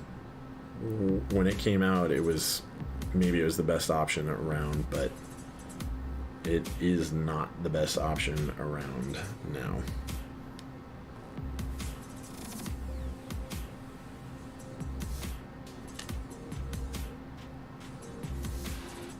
Okay, making sure I did that one right. Yeah, some proprietary Chinese software. Okay, well then I won't use one. So when customers ask about boards, about specific parts that they're interested in or something, if it's not something I've dealt with before, I'll look up, what firmware does it use? What software does that require you to interact with and update it? And I'll point them away from clearly bad options. Unless the decision's already made, right? Like if somebody has one already, then the better option isn't always to just go buy something different. I mean, that could be pretty wasteful, right? Like if you've already got the thing, you can use the thing. That's my take on it. I try not to waste or ask customers, and I wouldn't myself waste them. Well, I say that, that's not 100% true though. Like, I don't remember how many PCBs exactly I ordered, Heine, but it was, I think it's 4 or 5. But like, I have Liku L3 boards, like 3 of them, unopened. And in my future builds for my boards, they're just, those aren't going to be used. I'm probably going to sell them. Or I'll keep them around for when a customer's board went bad and it's what I have around, and be like, hey, I'll sell you the, no, that sucks. I'm now going to get this on my hands a little bit because I popped the other side off, being foolish.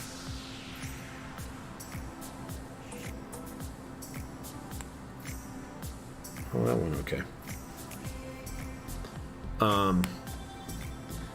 Maybe I'll keep them around, but the reality is probably not, because honestly, my customers who send me parts need to send me working parts. Unless, it was known that they weren't working. And that's what we're doing with them.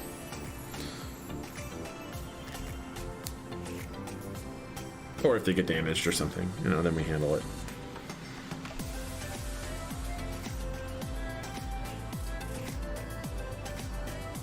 Okay, so maybe I'll keep 1 or 2. Convincing myself when I'm talking about this.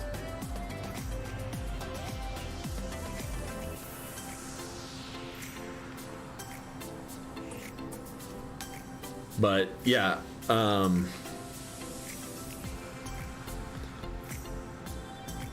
not a fan of Bootmapper Client. I'm not a fan of Jigon. Just not. They just aren't good.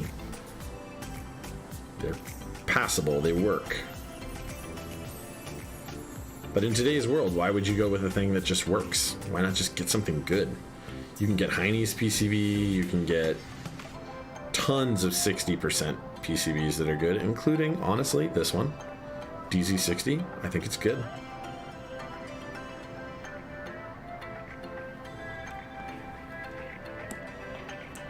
It's a good option. Do wish that it had Alps support, or that KBD fans would make something that had Alps support. Other than like their pads, right? Their pads look like they have Alps. They don't sell plates for them or anything, but they do have Alps. What's it called? Alps PCB pin legs, pin leg holes.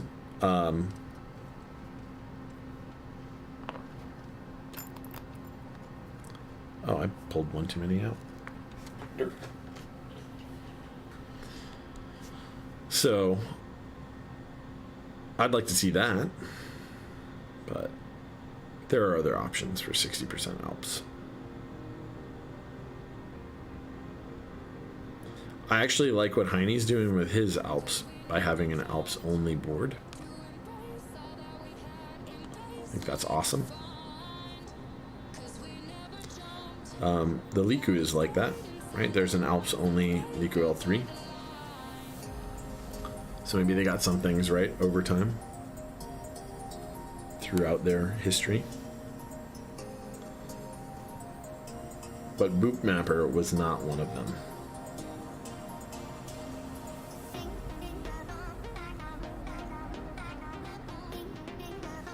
Using that Boot Mapper client.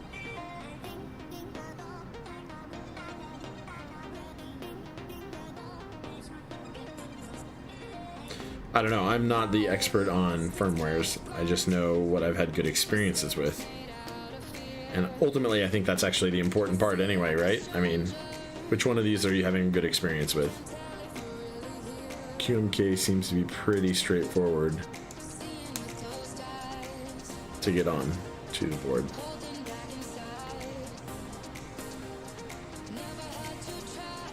Oh no.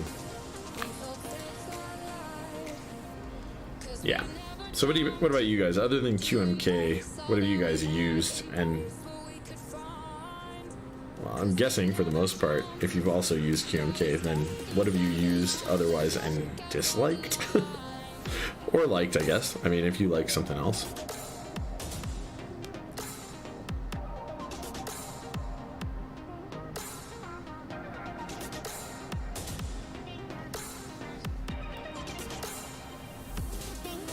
I go for pretty straightforward layouts, and I don't do a ton of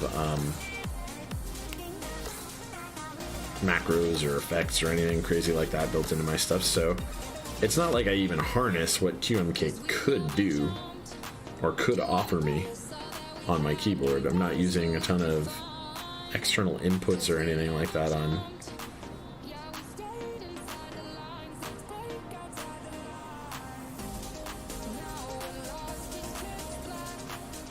I mean, I like that the option is there. QMK with VIA, yeah, that's really awesome.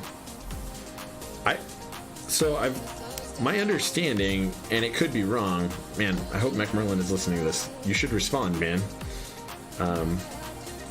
Why does it take, it seems like from looking at posts and stuff that VIA support is actually fairly time consuming to build in, and I'm curious what's up with it that leads to that. Like, why is it just a time resource availability for the people doing it, or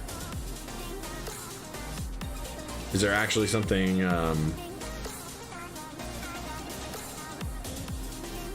kind of like complex about, like specifically complex to the group of people that have the skill set? I mean, maybe that's not even a question that you could really answer, that anyone could answer here and really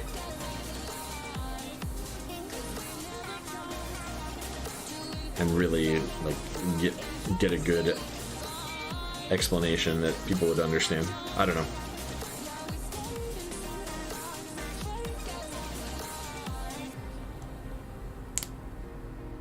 Who knows?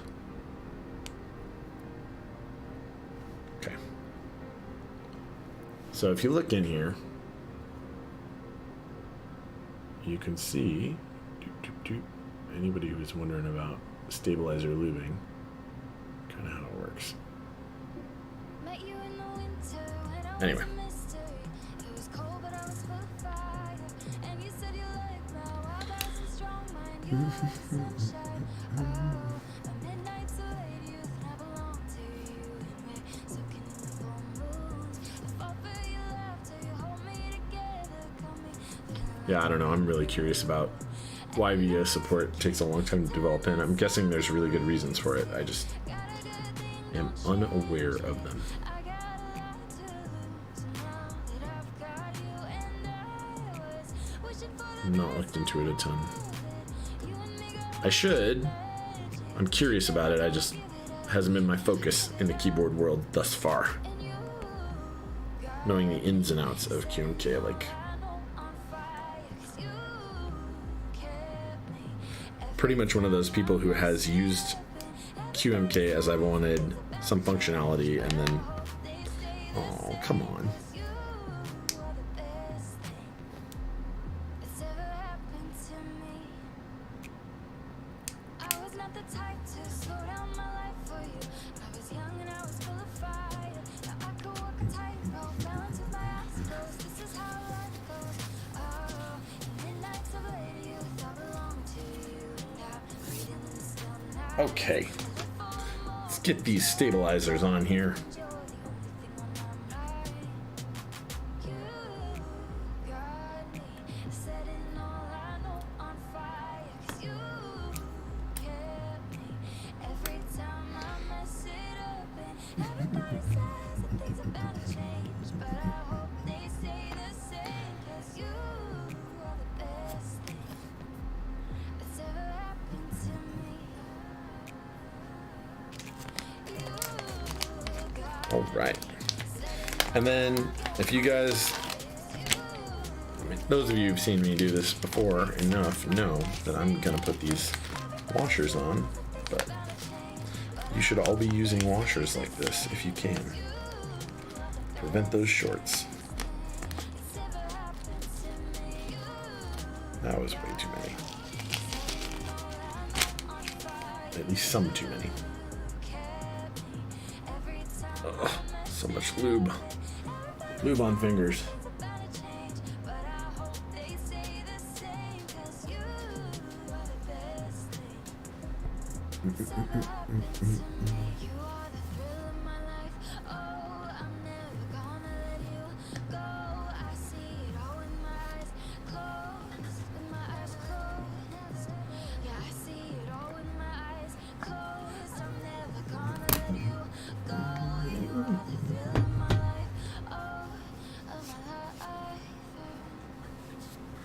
Okay, I have to put that in better containers because I get way less on my fingers normally when I'm not doing it that way.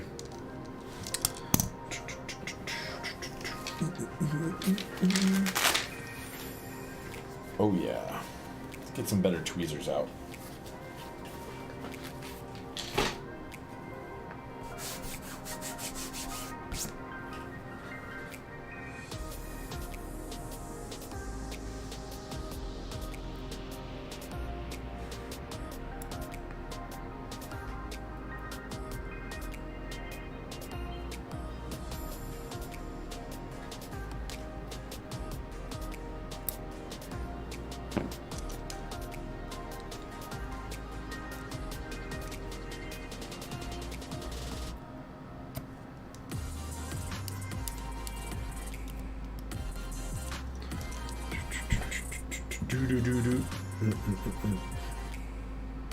I love magnetic screws. Anybody who uses magnetic screws, thank you.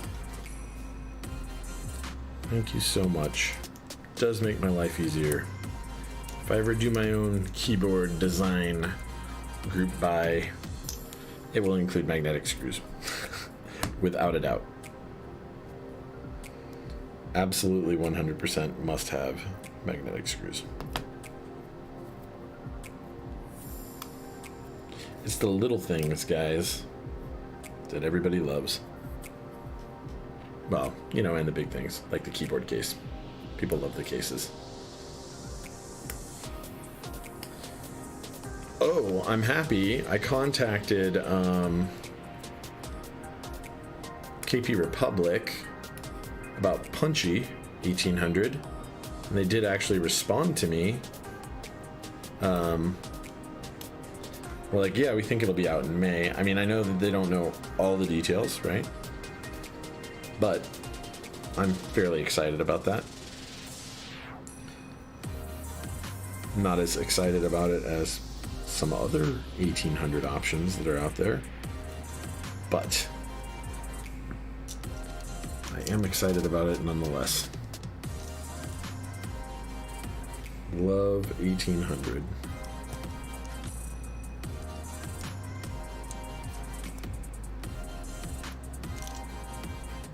Absolutely.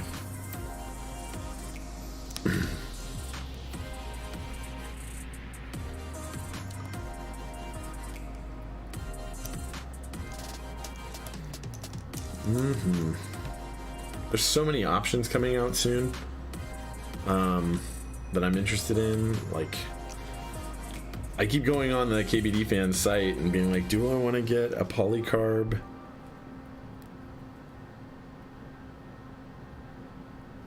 KBD 8X2? I mean, like, I need more, you know, more TKLs, of course.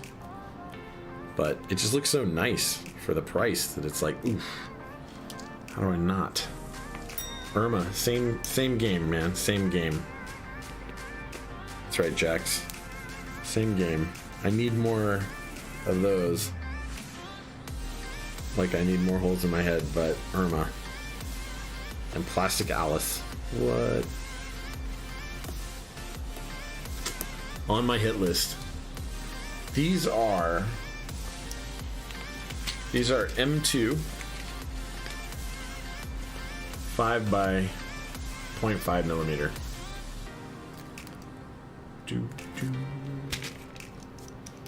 Nylon. Some kind of pigmented nylon. It's kind of cool.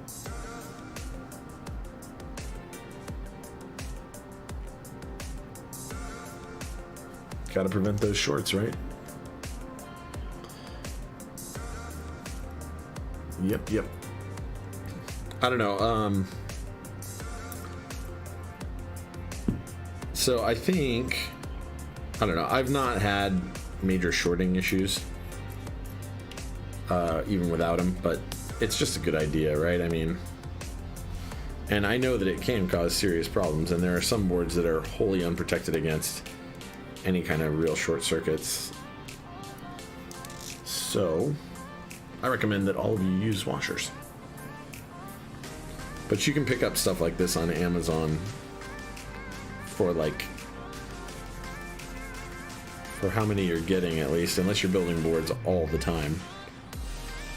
You're not going to need to order more anytime soon. I mean, I'll need to order more.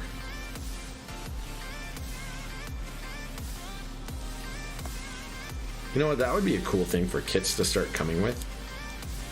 I've not seen washers in a kit, but I think I'd really like that. I think that'd be a really nice touch for a kit to just include.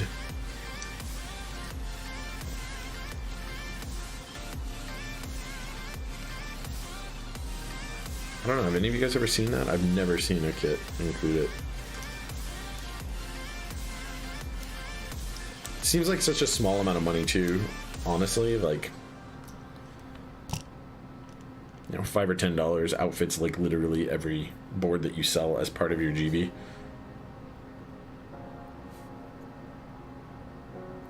Perfect.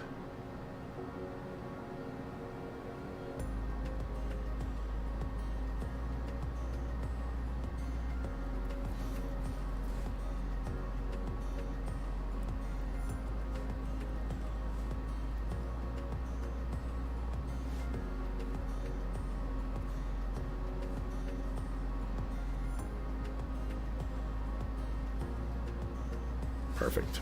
They all come up and then just sink just a tiny little bit. Like this. Maybe you can see. It's going to be hard for you to see actually because I have to use gravity. But you can kind of see it. Yeah, at the angle it doesn't work. Pretty much have to be. Anyway, they sink just a tiny little bit on their own. It's good.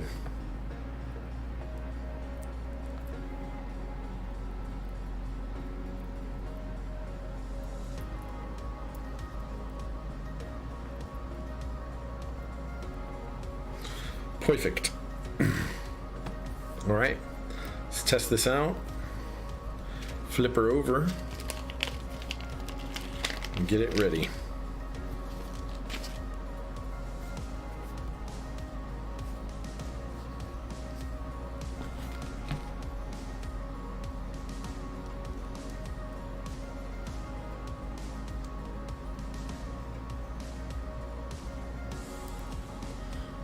What size washers do you guys use?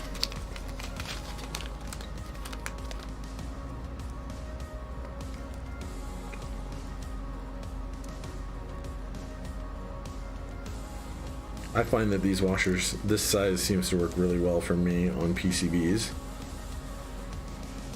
I mean, mostly because I use, this size screw, but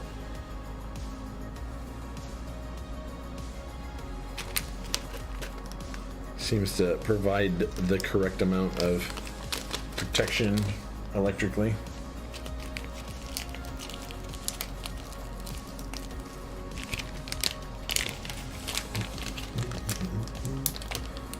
Oh yeah.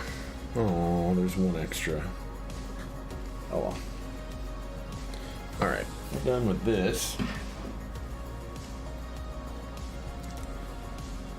I guess we will do this real quick.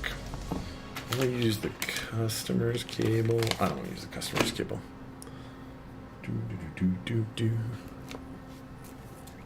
Use this Leopold one.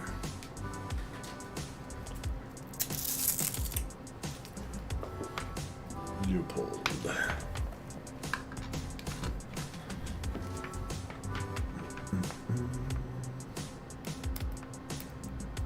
Welcome to bright lights. Oh yeah. All those lights work.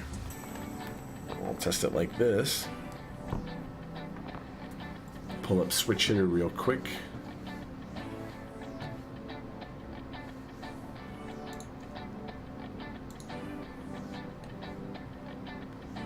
We'll handle that switch hitter situation.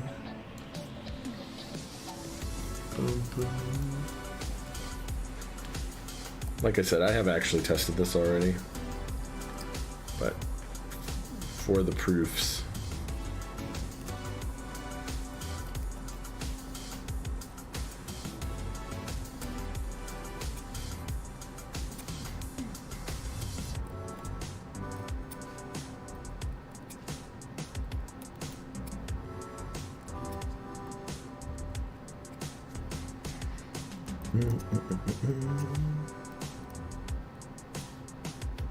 so yeah, I don't know. Depending on when some other customer boards come in, I may or may not stream this weekend. And I may.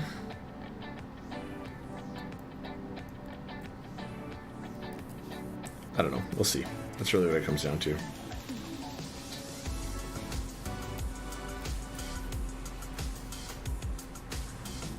I may stream my little KBD pad.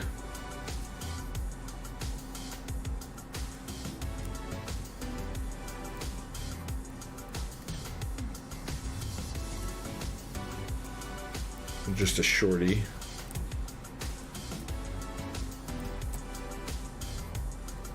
Don't rightly know what switches I'd use. I don't know.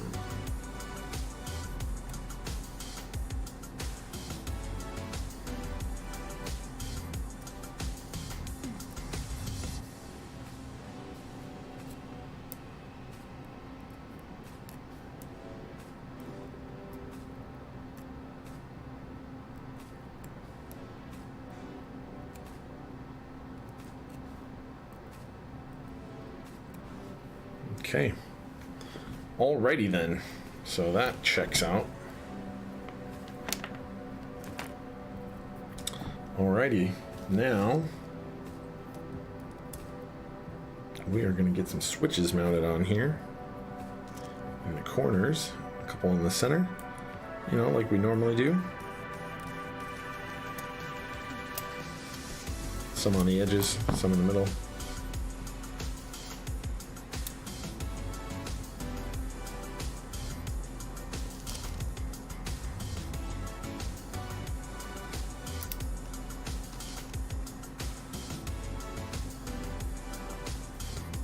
Actually, I do not remember which one those are.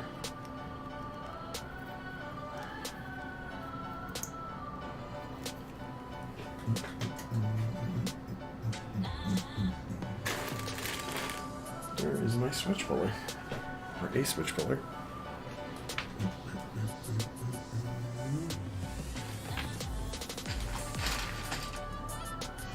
I mean, it's gonna kind of suck if there's no switch puller around here. Where'd that go?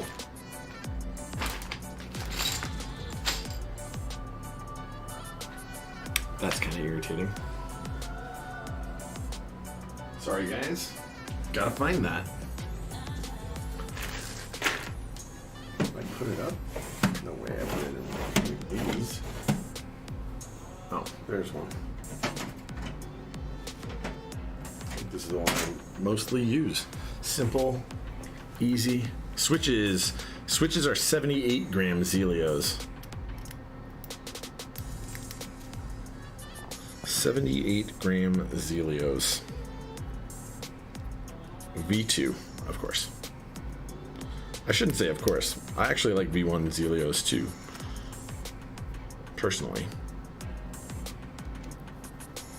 Much more mild, much tamer.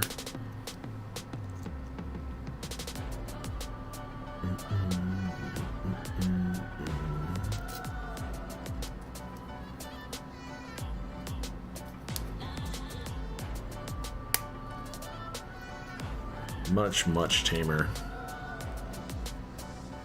But who wants tame nowadays anyway?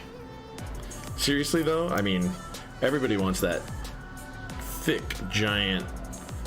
I shouldn't say thick. That makes you think of like navies or something. But everybody wants that very strong bump in the middle, rounded and nice, but pretty, you know, noticeable, if nothing else.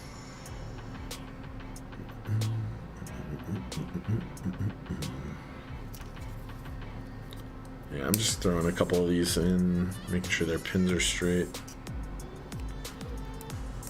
because we're going to tack down some corners. I guess we're not going to do the corners first, because I want to get this stuff seated and then... Nah, we're going to do the corners, because that's important. Well, it's not that important as long as I get all of these flush. Might as well get this one in there though.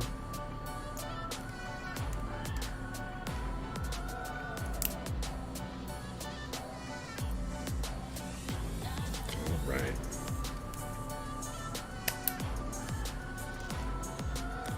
Might as well get a few of these.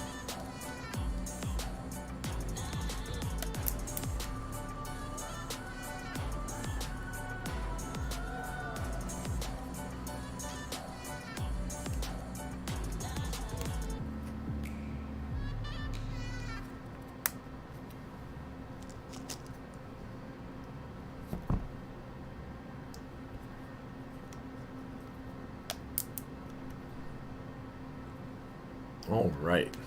Hey, Tiny Shiny Crumb, thank you for the 100 bits. I really appreciate it.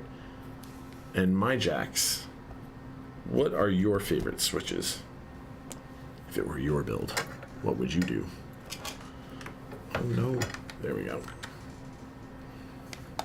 I don't know. I personally do all sorts of different things because I'm interested in a bunch of different options. Oh no, the music stopped again. Okay, this site, I like it, but I hate their web player. That's really how I feel about it. And I'm gonna reload it and then remember to turn the volume down this time.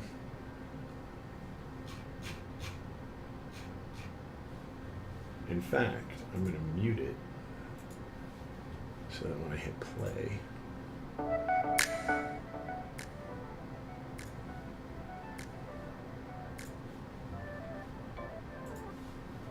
it's not super loud. There we go.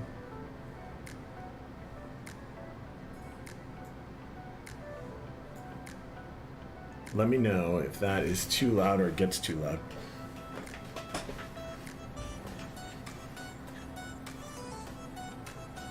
Doesn't look like it is. Anyway.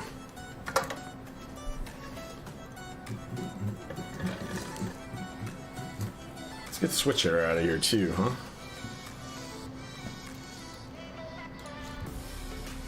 And unplug this keyboard so we don't accidentally hit keys.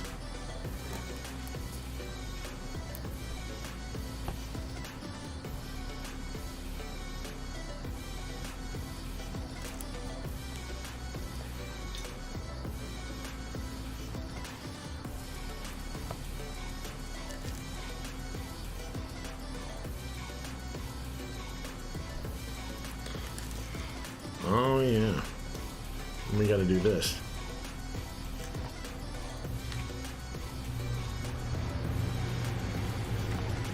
Hopefully that doesn't get too loud.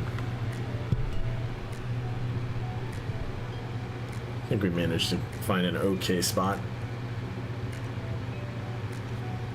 Though that might be a little louder than the music.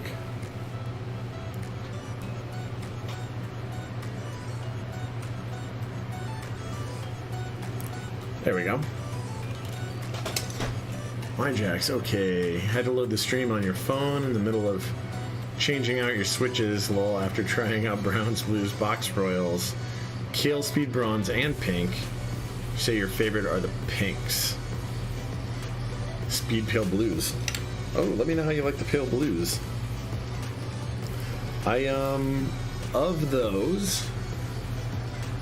Of those switches that you just mentioned, I think people are not gonna love me for this. I like the Speed Bronze and the Box Royals.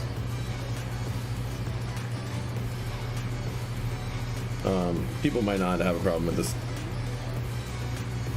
Box Royals, but probably the Speed Coppers. This is a Speed Coppers, right? Speed Bronze. Oh, actually not Speed Bronze. Never mind. Take it back. Speed Coppers. I would have liked. No. So I like the Box Royals. Of all of those, personally.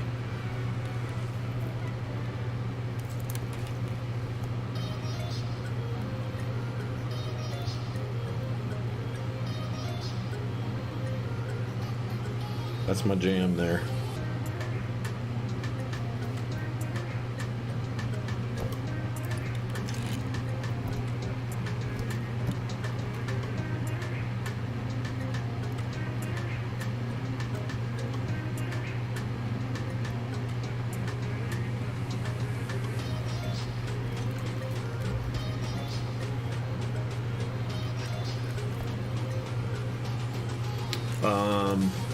What are my favorite switches, or my favorite speed switches? What do you mean? What are my actual favorite switches? You should let me know. It's important. Oh, okay. Alps Browns. Of something that you could get and use today. Hey, Wolfwoman 16, thank you very much for the sub. Seriously, I appreciate that very, very much. And Tiny Shiny Crumb donated 300 bits. You donated? You cheered me twice. Thanks for the 300 bits. How did I miss that? Thank you guys, both of you. That's awesome.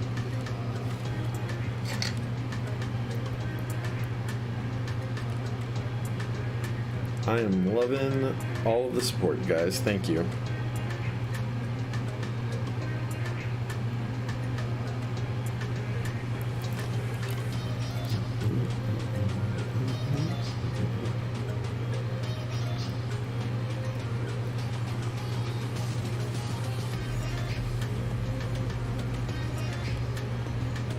It's great. Oh, hey, Boopy Pep, how you doing, man? Or woman, I actually don't know. You never actually told me. But either way, how are you doing? I am continually surprised by how many wonderful women we have in our community. It makes me happy. Seems to be an inclusive community, so we don't have like a lot of debaggery going on, which is great. TSD and BBB, my peeps. Seriously though, you guys are awesome.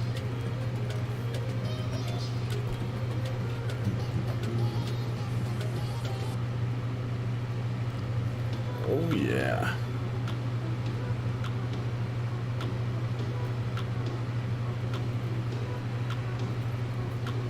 Sure we're all seated correctly. We are. Good. Okay. Okay. We're ready for more. More switches. I did miss one, but that's okay.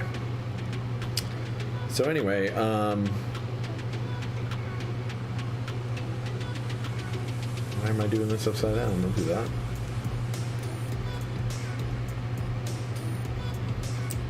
Boopy Pep, man, what have you been up to? BBB. The revival of Panderbite. It is not really my jam. I don't want to talk bad about anything, and I won't talk bad about it because it's actually it's audacious. It's cool, but it's real audacious. Audacious, flamboyant, all of those things. I have tried Holy Pandas and Holy Jesus and Holy Red Yaks, which, by the way, are all roughly the same thing, as far as I can tell. And as far as other people's reviews of them are, and forced curve graphs and blah, blah, blah, blah. I have tried them. I have them in boards of mine. They are good. Holy Pandas are great. Contrary to someone's name in the community, that they aren't. But they are. They are great. I would recommend them to anyone. I think, personally, after using them for a while, for both Holy Pandas and Zeal V2s, I actually think that Zeal V2s are a better switch overall. But it's really the sound is real loud on the Pandas, and while I like it a lot,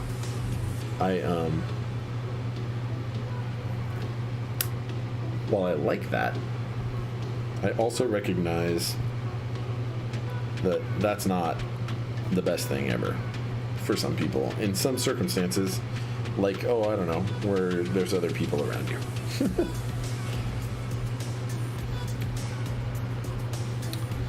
Panderbite equals color explosion from hell. Yeah. I don't know. I'm still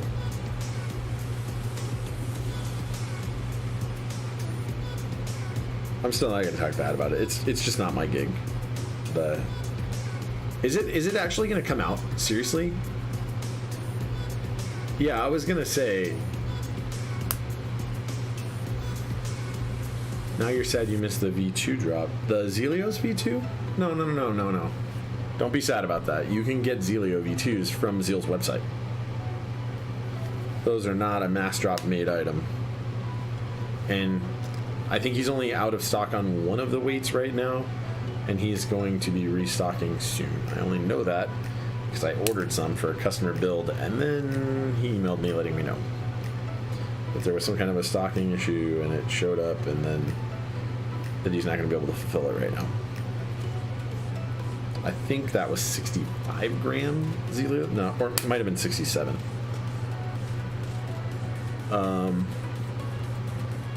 If Handerbite opened after I failed to get number 2, you might have made. Yeah, so I'm a little salty about that too, BBB. I didn't get it. I mean, I didn't really expect to. I'm not actually salty, but I do wish that I got a number 2 spot. If I did, I would be pretty happy camper right now. It would be taking all of my energy not to rub it in people's faces that I got one.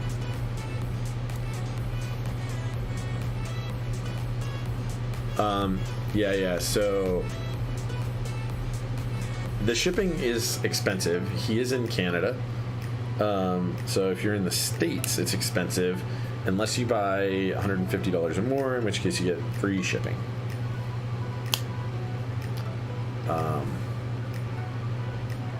Yeah, but if you're in Canada, I'm guessing that the shipping isn't too bad from Zeal. I don't know, though. I don't do a lot of international shipping. Only a wee bit. Gucci, man. Hey. Thanks for subbing with your Twitch Prime 2 months in a row, man. I appreciate that. I really, really do. And I hope that you are having a wonderful day, sir. You don't know if you can handle that much color, and it's coming from the queen of RGB backlighting. I mean, yeah, I don't know. I can't handle that much color either. I really can't. It's way too much. It's way too loud for me. I don't think it's gonna run though. I mean, I don't think it's actually at risk of succeeding a run, is it? Like, that's a joke, right? At this point, like I thought there was no chance of it actually running. Yeah. Yes, man. Yes. If you do not no RGB required, I've got all of it on the front of the board.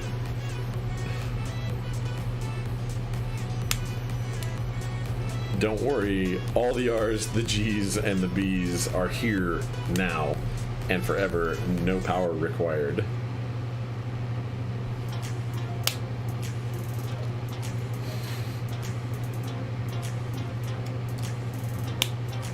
Yeah, the glow in the darks, that's cool. I don't know how much you're really gonna use it, right? Like, you're not really looking at your bare switches that often. You'd have to have a low pro case. Well, for instance, like this, I guess. But you'd have to. Otherwise, there would just be no... It'd be ridiculous. It'd be ridiculous, guys.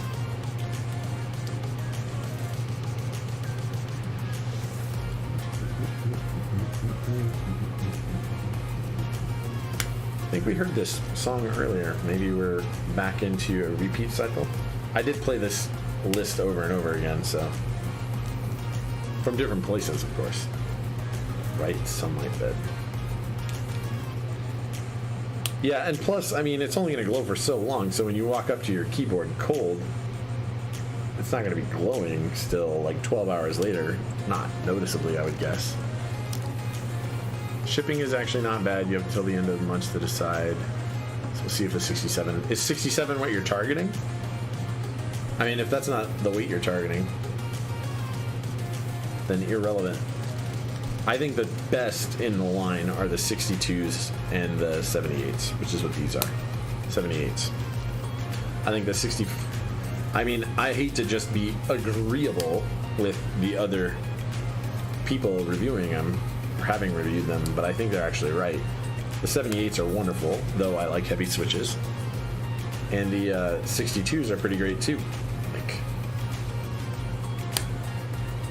the in-between feels pretty much the same, just a little bit less optimized for the snappiness or for the massive tactile bump.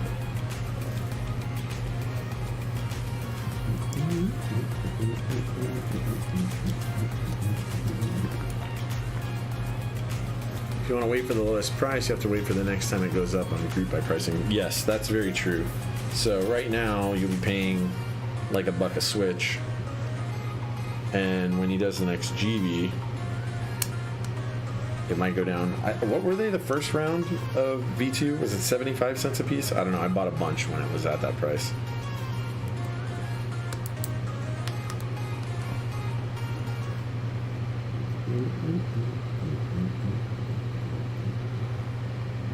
I feel like we're off just a tiny little bit. Not off on that one.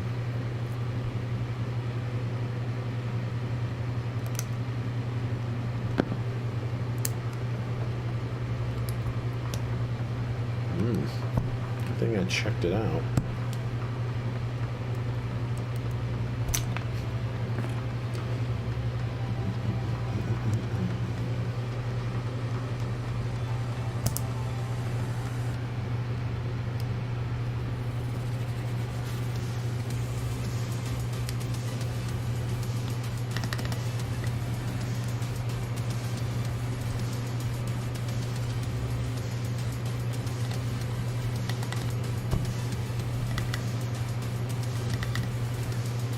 See that, guys and girls? It's awesome. $7.50 for 10. Yeah, I thought it was 75 cents a piece is what it worked out to. You need to do more research and see what you like, but based on a little bit of info you've read, 67 seem interesting. They are. They're not bad, man. I'm not in any way talking bad about them. I think all of the options that he has are actually fairly great. Frankly, fantastic. Should we put the actual right switch on? Sure. Or keycap? Sure.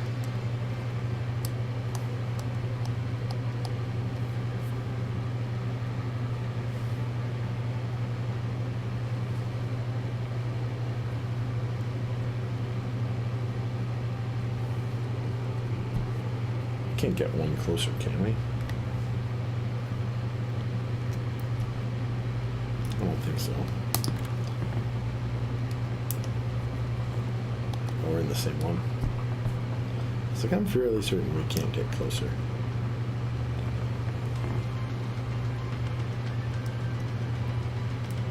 Oh, we can't. No, that's all the plate supports.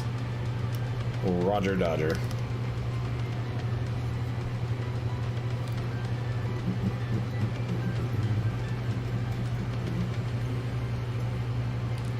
Yeah, you agonize. Oh. You hate testers, never can tell if you like them. Yeah, I agree. To some extent, you're right. Testers aren't the best way. I honestly think the 78s are the best for me. And then I think that the 62s are the next best. Although I generally like heavy switches. So for me to say that I think the 62s are fantastic, are the second best option in the bunch, I think that kind of says something about it, because I'm not a light switch guy. They are the second best. I know. The ones in between are good, but you're compromising a little bit on either end. The massive tactility or the just nicer weight for me personally. I know you do, man. I know you do, and we're gonna get it shipped back to you right away. I'm always pretty fast on the shipping. TDH, quite fast.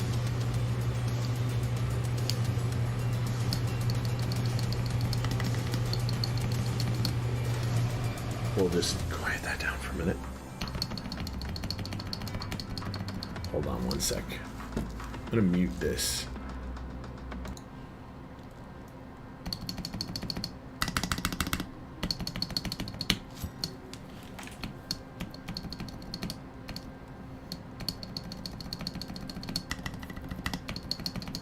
Pretty good. I like it. I like it. Alright, I'm unmuting. Alright. Put the shift on. I'll make sure all these look good. We're not fully soldered up yet, so we're gonna have to pull this out anyway. Hopefully we don't pull all the switches out. I just wanted to verify that our rows were all set up right and everything was good.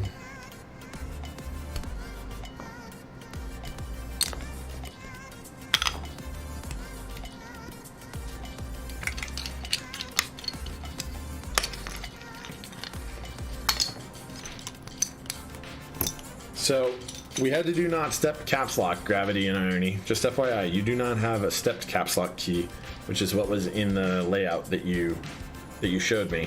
If you have that stepped caps lock somewhere and you want me to solder it in the stepped location, you let me know. But if this is all the caps you have for that set, it does not support stepped caps.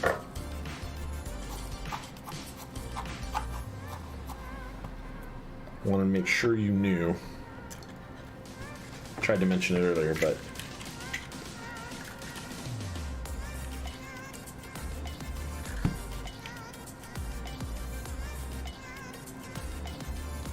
you know, now that I've turned my fan off, turn that back on.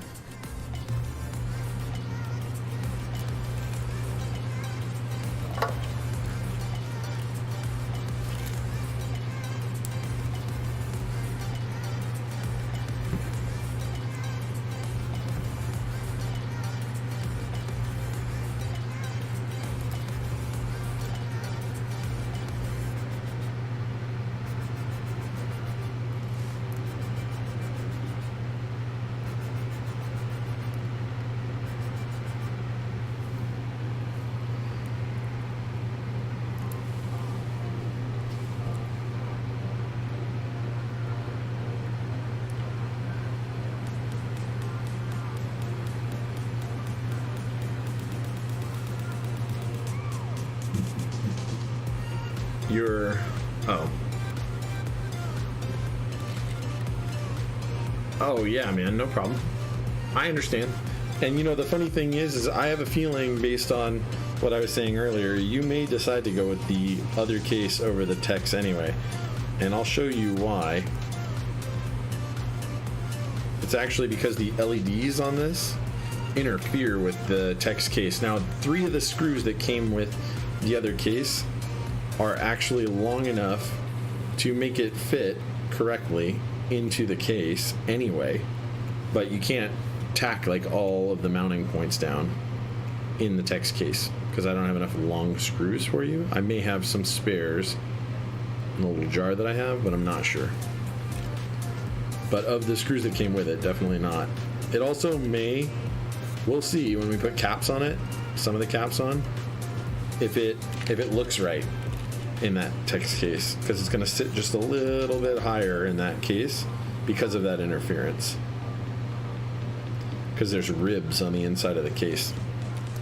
Don't get me wrong, I think it'll actually work, and I think it'll actually look good, and it's already a low pro board, so it's probably just going to accentuate the like side switch viewing angle.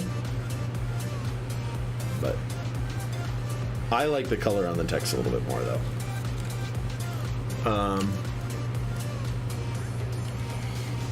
We'll look at it. It looked pretty good to me. Like, I don't know. We'll re-examine it. It's been a while since I actually looked at that case.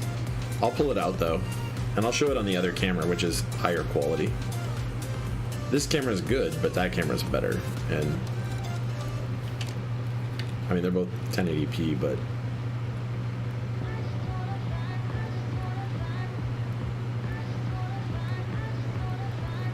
that one's slightly better. For sure.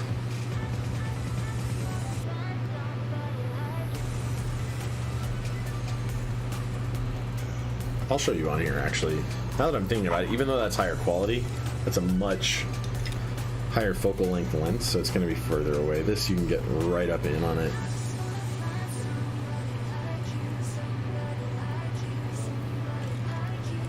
I don't know why I'm kind of jumping around.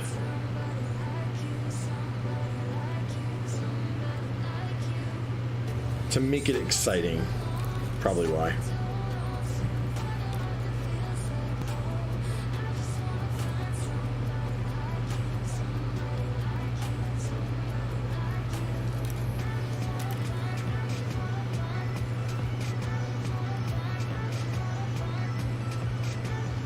I try to be responsive to all my customers, by the way. Gravity and irony. I mean, I try and be responsive to anybody who messages me, really. It's not really about you being my customer. In this case, because you're my customer, responding to you about your build is because you're my customer, but in the community, I'm actually trying to respond to people anyway, like even if they're not going to be my customer, to give them some level of advice if they need it.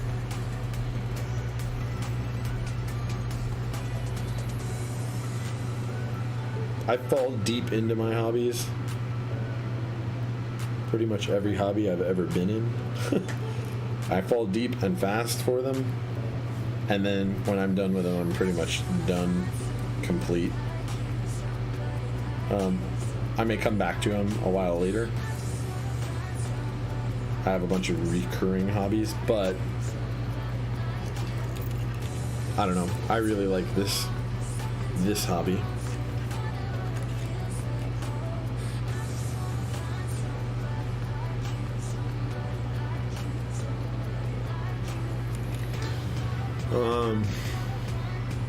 Yeah, it is a little bit deeper orange for sure, but I think you might want to look at how it looks with the actual caps, right? I have a feeling the TEX will look better, but I want to leave that choice up to you because even though you said it, you're here. You might as well take a look, right? We're streaming it. You're here. You still have the option, and realistically you have the option even once it's back to you, because changing that case out of a general 60% is real easy. It's literally just loosening some screws, tightening them down elsewhere, because this part is the meat and potatoes of your build.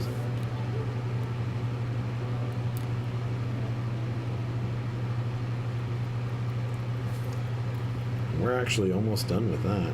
I'm going to do this, then we're going to test it real quick.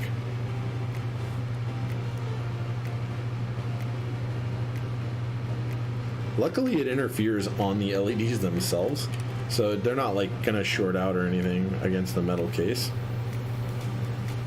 At first, when I put down into it, I was like, oh, that's not a good interference. Then I realized where it was interfering.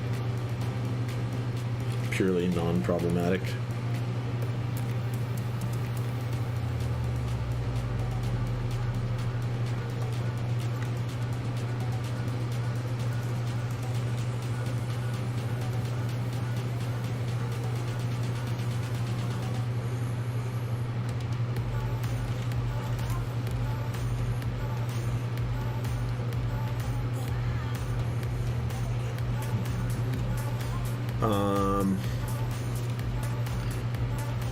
I believe that the DZ60 is a great board. I've never seen it interfere with an actual case before, and I've built a few of them. Shoot, and I'm planning on building more with them. I think it's a pretty good option price-wise. In fact, I'm fairly certain I have a customer board. I'd have to look at my list and such, but I'm pretty sure I have a customer board coming up where he really wanted to use that USB-C one.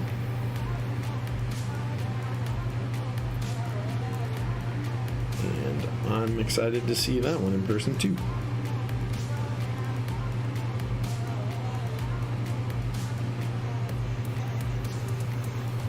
I'm a fan of mini USB because I already have a bunch of boards in it, and because it's a super robust connector. And while I like USB-C, I'm still not convinced that it's the right way in every case for a keyboard. Well, that's not true. I'm not convinced it's always the right option for a person building a keyboard, or a person who's going to use it. I think of it as a high quality connector that's joined to the PCB right and looks good, looks strong. it's better.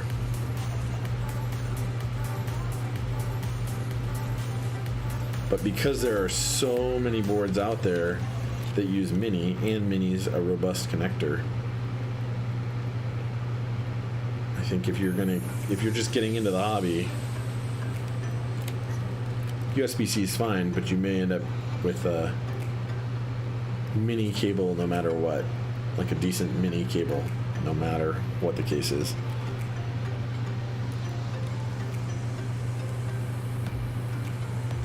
So I just soldered your caps lock in.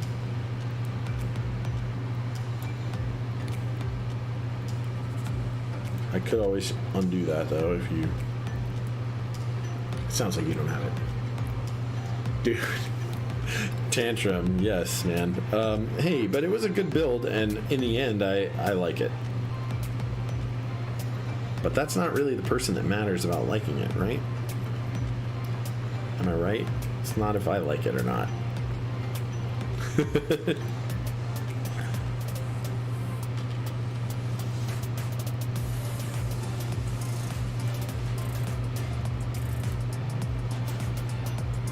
And honestly, I mean, I think there's just a flaw with the way the design is. At least, it's not a flaw, but it's an inconsistency with the way other things are built. So it stands out as an oddity.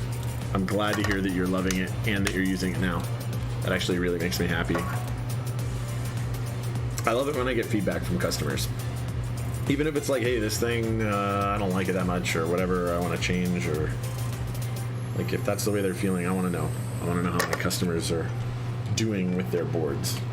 I don't know why I turned that thing back on, but we will. We're going to be doing some switch hitter action now. What's the stream at right now? We're at 2.5 hours. Yeah, this is not going to be a crazy long stream. Switch hitter. Let's do that. Clear that. Didn't solder that one in.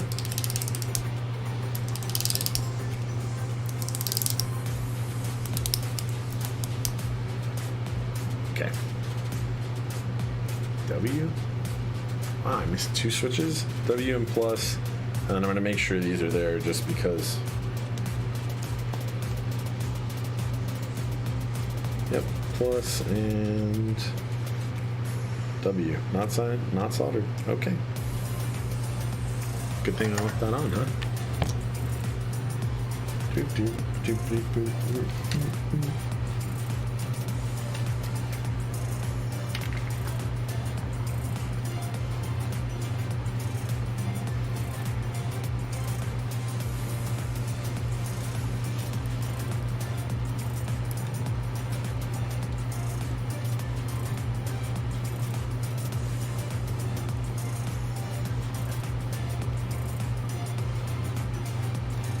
Yeah, so the clue board was a long build, but I learned something pretty interesting about it and useful to know for me doing this thing as a side gig, right? Is that I'll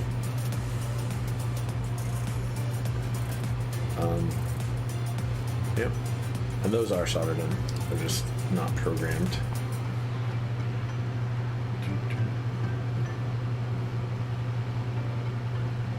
Yep, they're definitely there. Not soldered and not registering is the good life. Yes, yes. Yeah, anyway, learning about that was actually pretty good. It was a good experience for me to learn that about it. Yep, cool.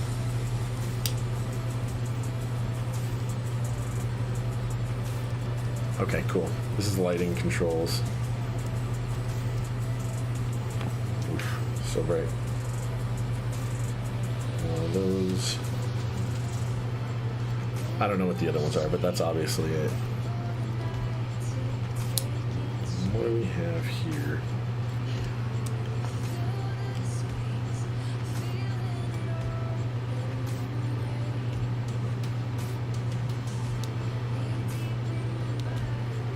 I don't know what the default is there.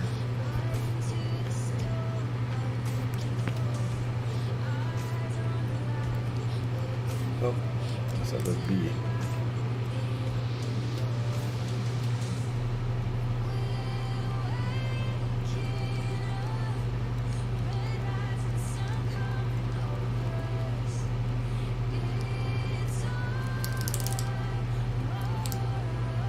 Oh, okay. Well, there is a. Yep, there is a function layer on there with stuff. Not these though.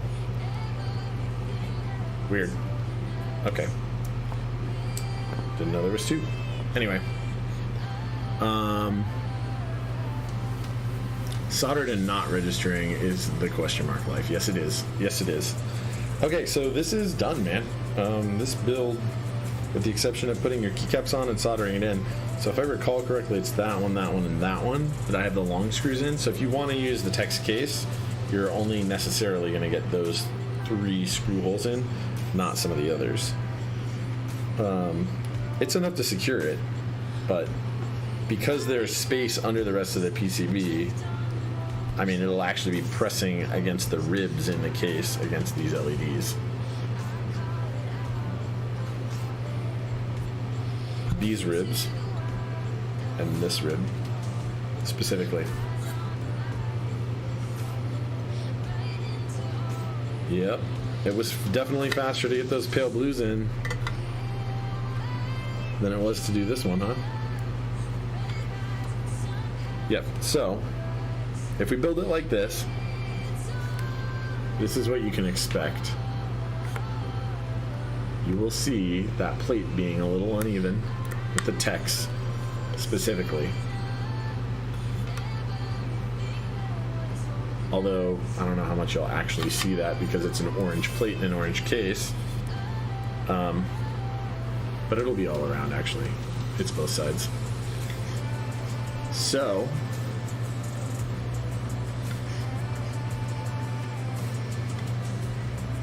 tool liner in there once he builds it. Yeah, I agree. I agree with that. Like shelf liner. So, I'll grab the other one and you can see kind of what it's going to look like.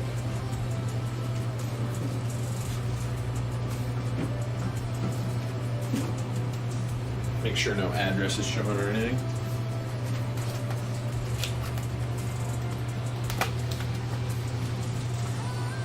So if you choose the other case,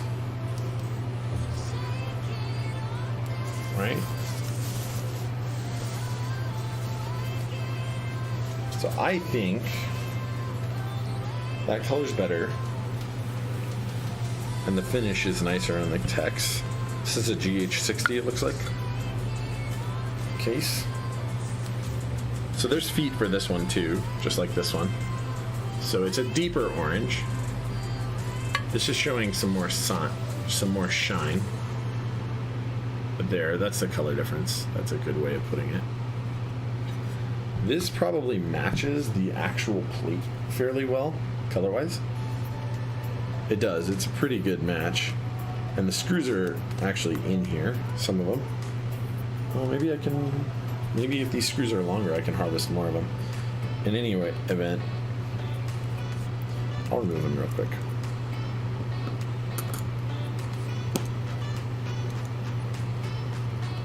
Oof. Yeah, so these are pretty long. These will probably be the ones to help. I believe they're the same M2 kind of thing.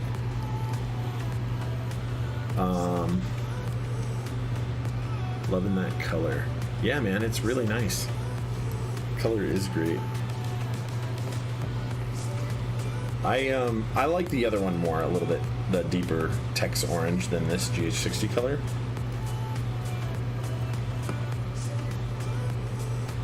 This is definitely going to seep back down in there a lot better though.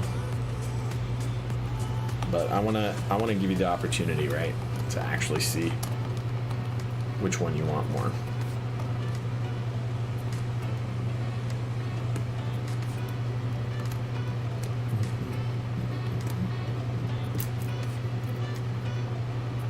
Okay, so set this over there. So this one will seat fully down in, and then the case will be flush exactly with it. The color on this matches fairly well.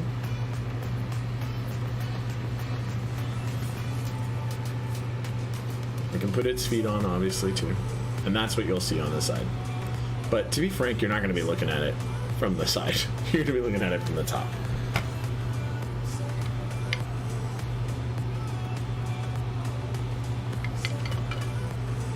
Okay.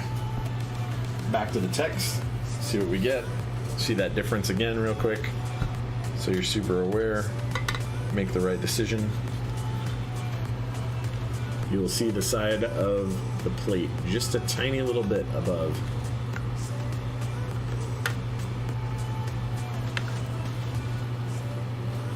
Move switch hitter because we don't care about that anymore.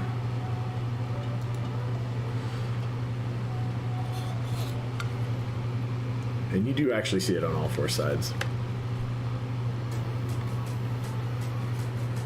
What kind of mat am I using for this desk? For this desk, this black mat right here is Myonix Alioth. So if I... Can you see? No. It's too dark for you to see Alioth. But it is an Alioth, which is like a giant desk mat. It's freaking large. Oh no, I shifted you guys over a bunch. Sorry. Sorry, guys. Anyway. Oh, the blue thing. The blue thing is a silicone soldering mat. Nice. It's a great desk mat. I love it. I really do love it. Yep. I would choose this one. I really would. I like this orange more. Let's put a couple caps on here first. So it'll be a little bit, hopefully, this is what we'll do.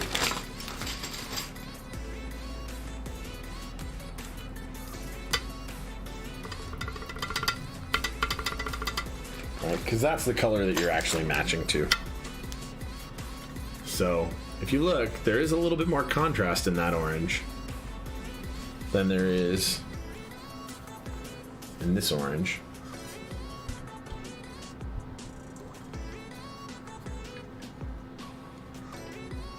But the finish is nicer on the TEX. You can kind of see right there, the finish on the GH60 is a little bit rougher. Like it's not bad. It's actually really good. It doesn't show up as good on camera as it does in person. It's not scratched up or anything weird like it kind of looks to me through the camera. It's just the pits are larger and there's a tiny little bit of machine marks on there, but for what you bought, for that case what you bought, that's fine. This one doesn't have any of that. I would go with the TEX. I would, absolutely. Even with the plate sitting like a millimeter higher, probably. I would do it. Absolutely. I mean, it doesn't short out in here. I'll even show you.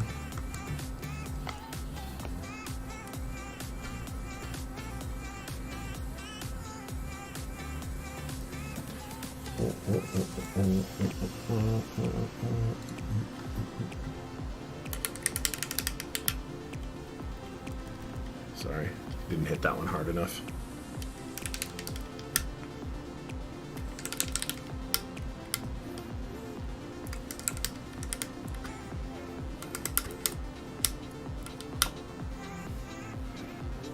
So that's what I would do, man. I would leave it on this.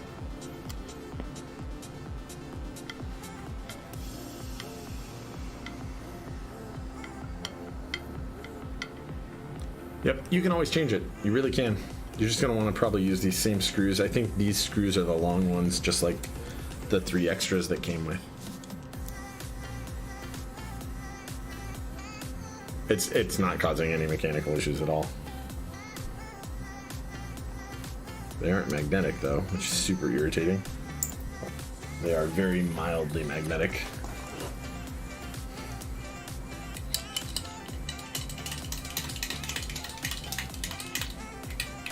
I don't know if I can magnetize this tip enough to even get it to work that much. Older big lip variant, yeah. Tiny Shiny Crumb, man. Thank you so very much for gifting a tier 1 sub to BBB. Thank you. I think you're the first one to gift a sub in my channel. I think you're actually the first one to donate to me. And the first one to sub. And the first one to gift a sub. That's pretty awesome. I think that's awesome. Thanks for the support. Seriously.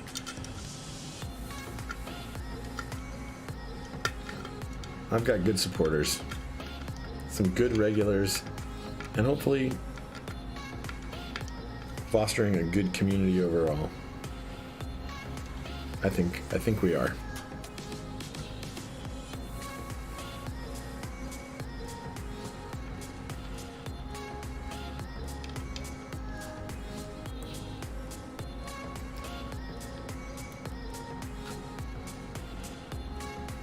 But I agree with, I think it was Petrov that was saying it, putting a little bit of shelf liner in here could help quite a lot, I think, in case there's any rattling. Nope, Gucci did. You're right, Gucci did.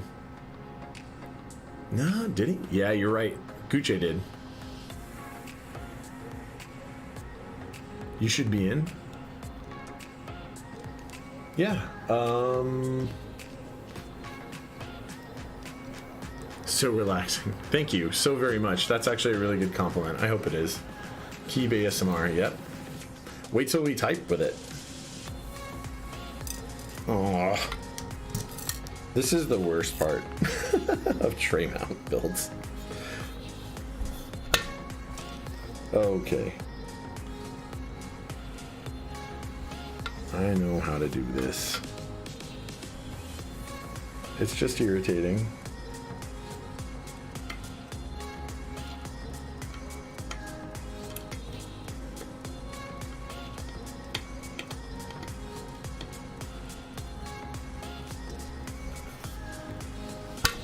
Oh no.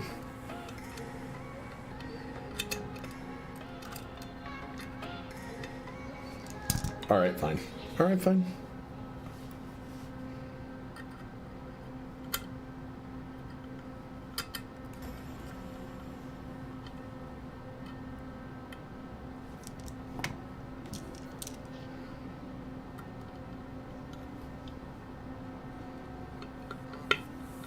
I'm actually really happy that people think it's relaxing, because it's pretty relaxing for me too.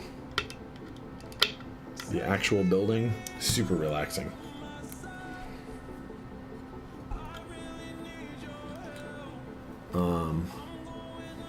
You're casting this to your TV? Nice, nice.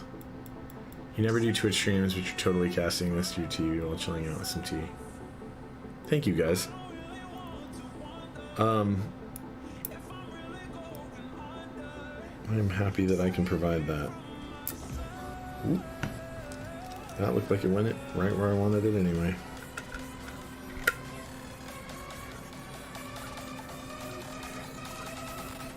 Maybe? Nope, it did not.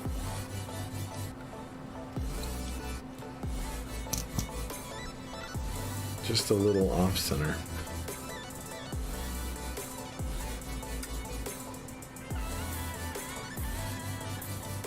I kind of always wonder about the music. Like, am I doing good music? Am I picking good music, you know? I want people to be relaxed. Chill music.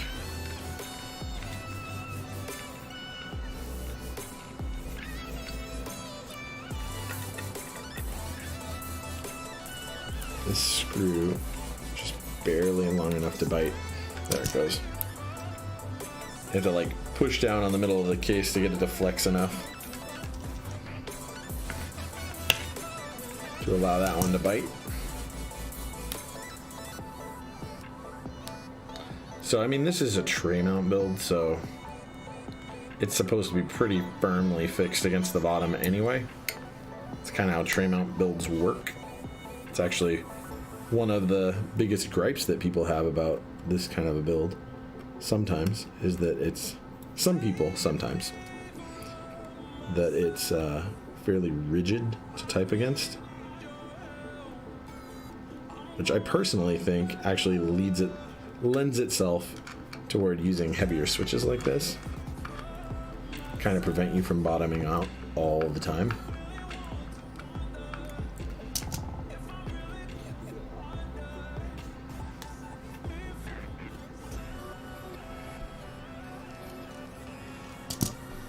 That's just me though. Not lead-free solder. Yeah. Wouldn't wish for a full 104 key desolder on your worst enemy. Why is that? Set the board. I mean, I'll show you a board before we go that's 108 key that I desoldered and resoldered something else in. That's my board. And I love that board. And you guys have all seen it before. But I have to admit that when I took it apart at first, it wasn't about let's replace the switches. It was like that board had USB or micro USB when it came from the factory, and I was like, this needs to not have micro USB. Good. Because micro USB is gross. Yeah, that's pretty much my...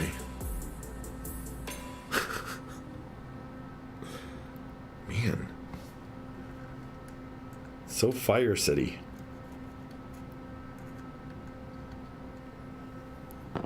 It's okay. Some things do need setting on fire, I guess. Usually it's like logs. Heating oil. Things of that sort.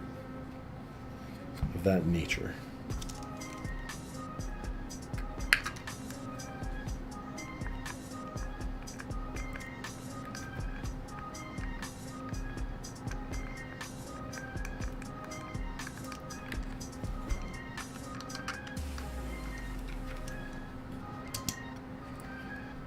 Okay.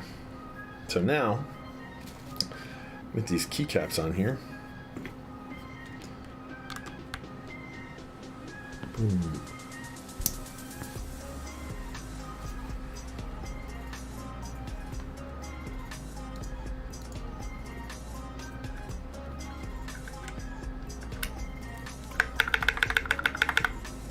oh yeah, that's good. It's good stuff right there. I don't know what enter we're gonna use yet. You think about that and you let me know. Hey, how's it going, DB24? Most things need setting on fire. Hey, thanks for following, DB24. I appreciate that. And then Inimic118, thank you for following also. I appreciate that a lot. Really do. We don't have any F keys or delete keys. What am I doing? What keys are in here? All the keys that I don't need. Except for, nope, not that one either. There's an escape key in here, right? Maybe? Well, we got that, so that's good. Presumably we're going to use this pipe key.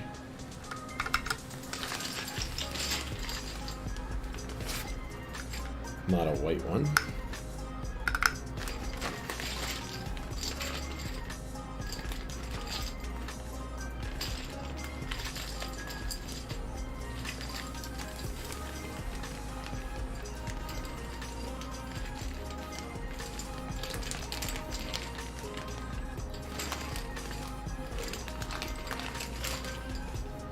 Okay, that's not where that is.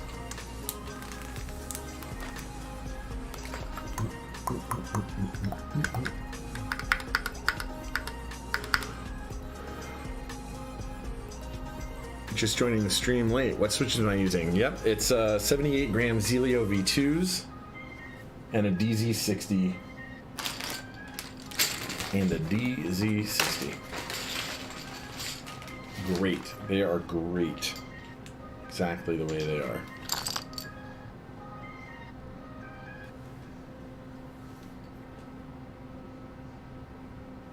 UWERTY. I don't know why I'm all derp. Which one is it? Derp derp? Nah.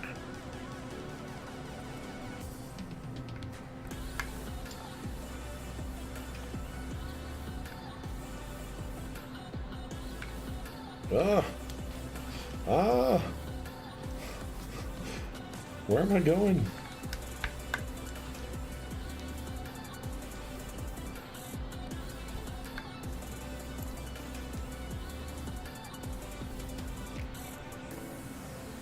Trying to remember. It's like this for.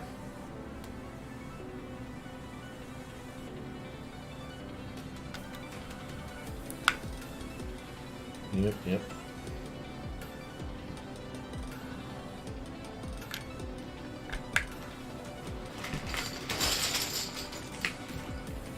I don't know why.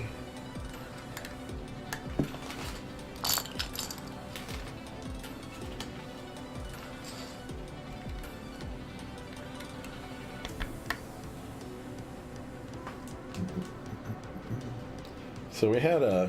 Oh, we're not using that at all.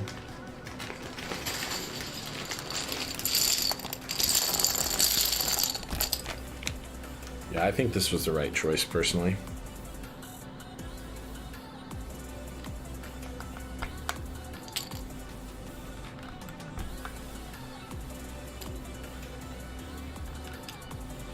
Absolutely the right choice. Yeah, so the Zelio V2s, the 78 gram, they really are the best, but I don't know. I need an excuse to build up all those other pandas or holy Jesus switches I have, I guess. So I'm gonna have to do some builds with those in my own boards just to try them, because they definitely have their place in the world. I need to think about what I want to put them in. I think maybe that TX 1800. L Mecha Context. Thanks for following, man. Thank you very, very much. I like that name. It's fitting. It's fitting of the hobby.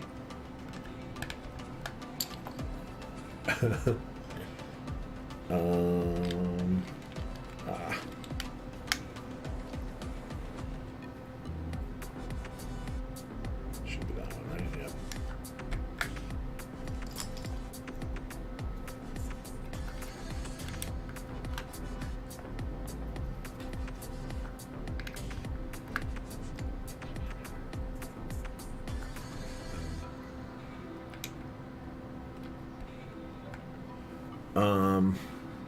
Who's Mecha Context? Can't wait to see your. Oh, do you work with him? Do you work with? That's awesome.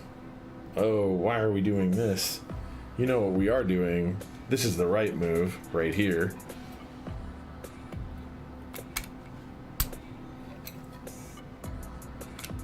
Boom. That C button. Better.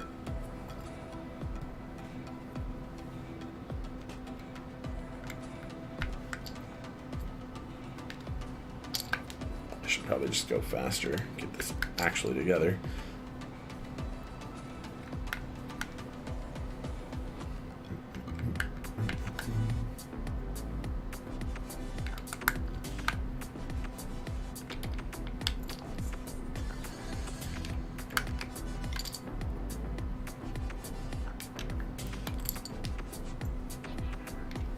Man, I love these keycaps. I have this key set.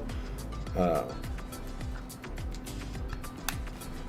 really need to use it. I'm just bent because I don't have the 7U bottom row stuff, so I don't have a lot of boards that it would actually work with. I do have some though. I should just throw it on something. Take it off. Take something else's caps off and put this on.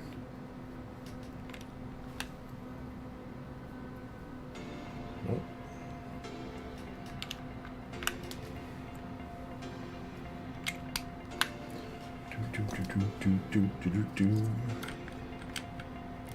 A couple of these keycaps have some stuff on them.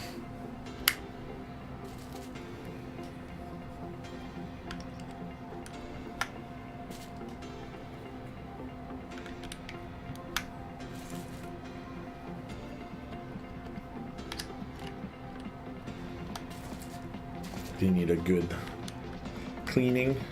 Not a heavy one, just a little bit. Not like super scummy or anything like that, just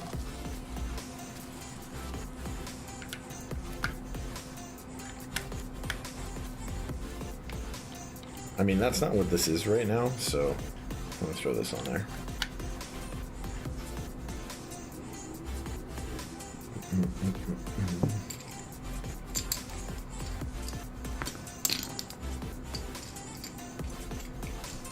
Okay. So these are going on there. And then we need to get you a good... You would SA carbon on all your boards, babe. It is a cool cap set, man. It really, really is.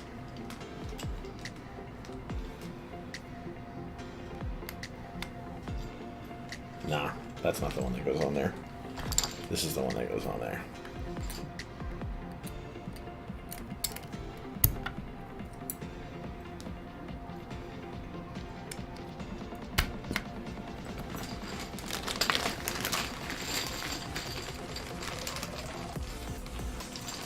Either that or this one, right? Boom, skull and crossbones. I'll leave the X on there. You can put on whatever you want, though. Yeah, these keycaps look awesome. So the question is to put on...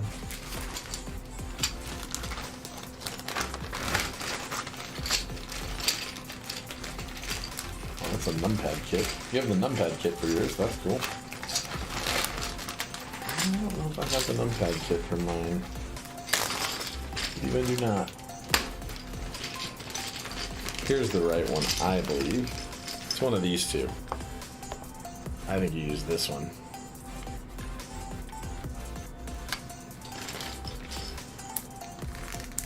Boom. That is so high pro.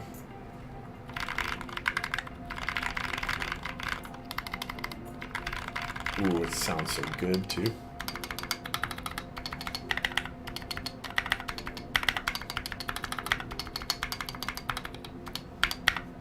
Oh yeah. All right. This is the thing. Yeah, yeah, man. If you decide you want to sell these 1.5U novelties, you let me know.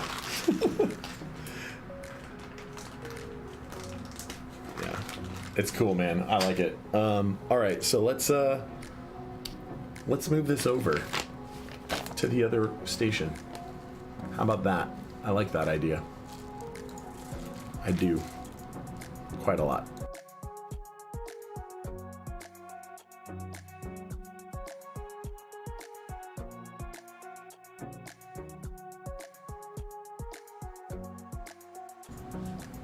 All right, 1 second.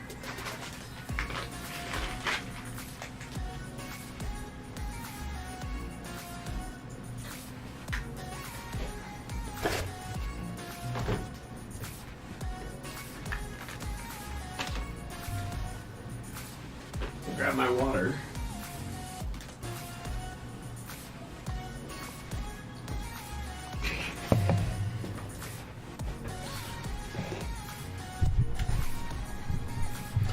All right, guys. Here we are.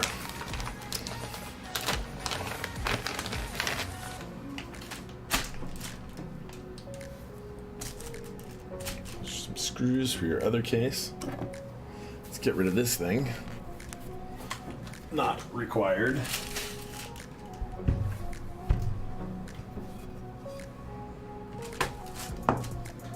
So I type with SA at work.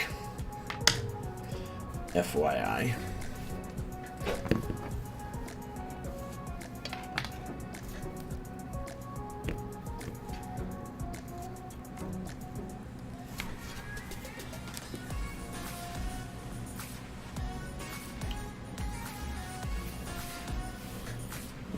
Ooh. See a little bit of a glow under there?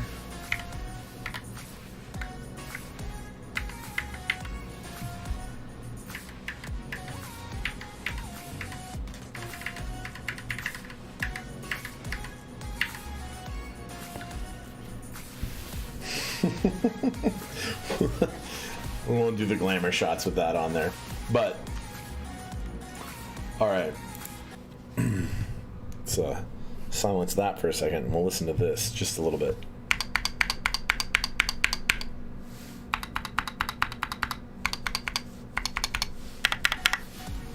Ooh. Probably get out of that for a second. Hold on. Alright, here we go.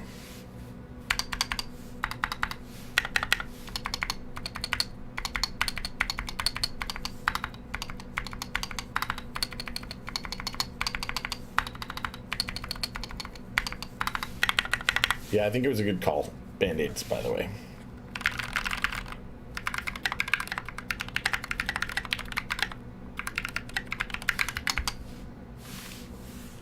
Yeah, dude, it's going to be awesome. I mean, you're going to have to mess around with the lighting settings the way you want them.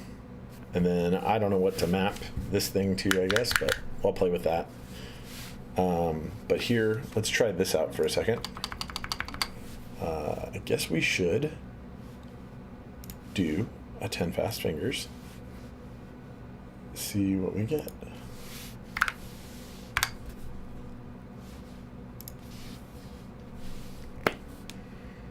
It's gonna be bad. It's gonna be bad. I've been so off the last few weeks. I was like 70 or whatever, and now I'm like, oof. It's just bad news bears, man. Come on, close that ad. Nobody wants that. Literally nobody ever. Nobody. Nobody.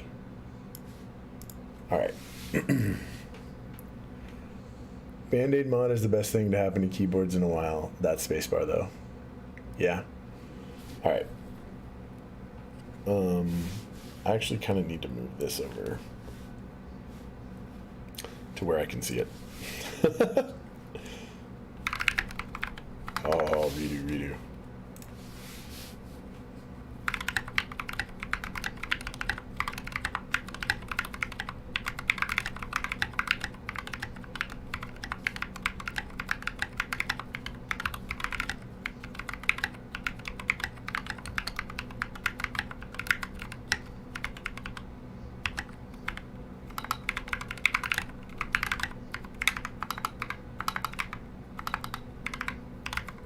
Wow.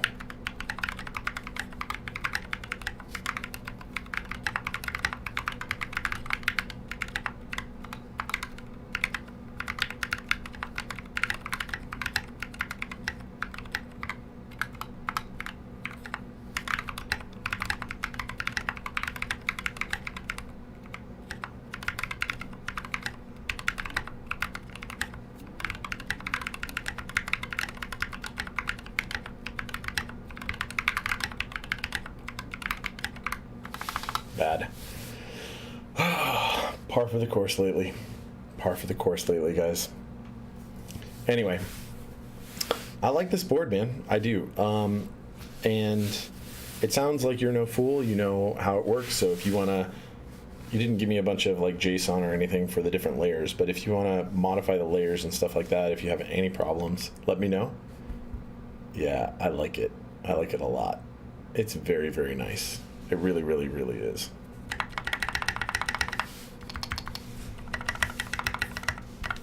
I gotta take these off to hear it. Yeah, no rattle. No rattle.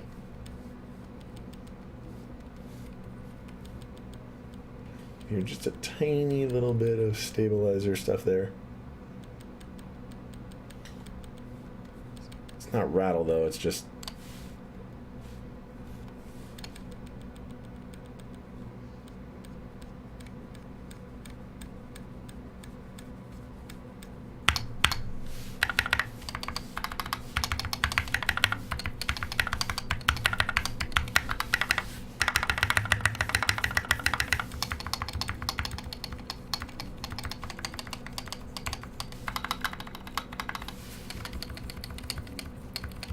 I don't know.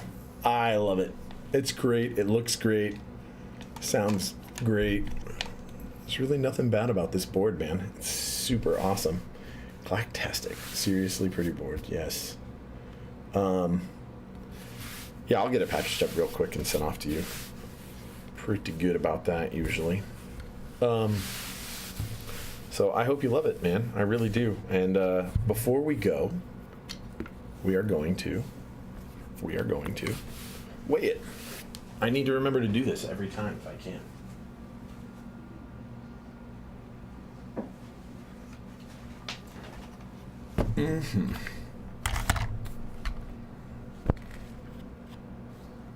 This is actually fine.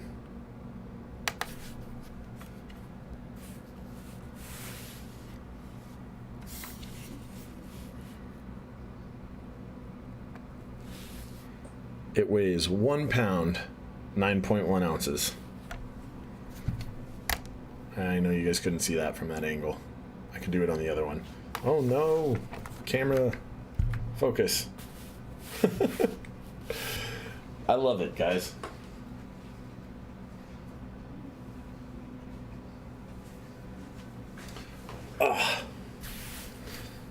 So yeah, that's that build. And what are we at now?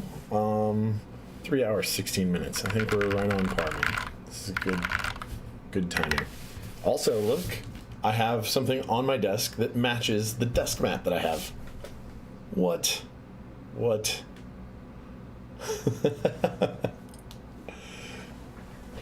That's kind of awesome for me.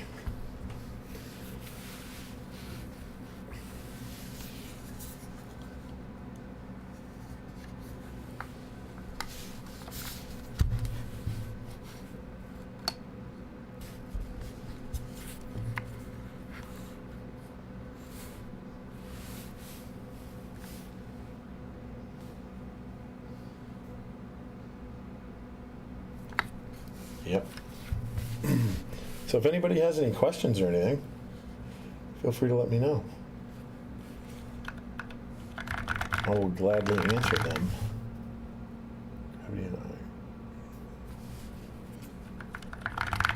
Love that sound, guys. Love that sound.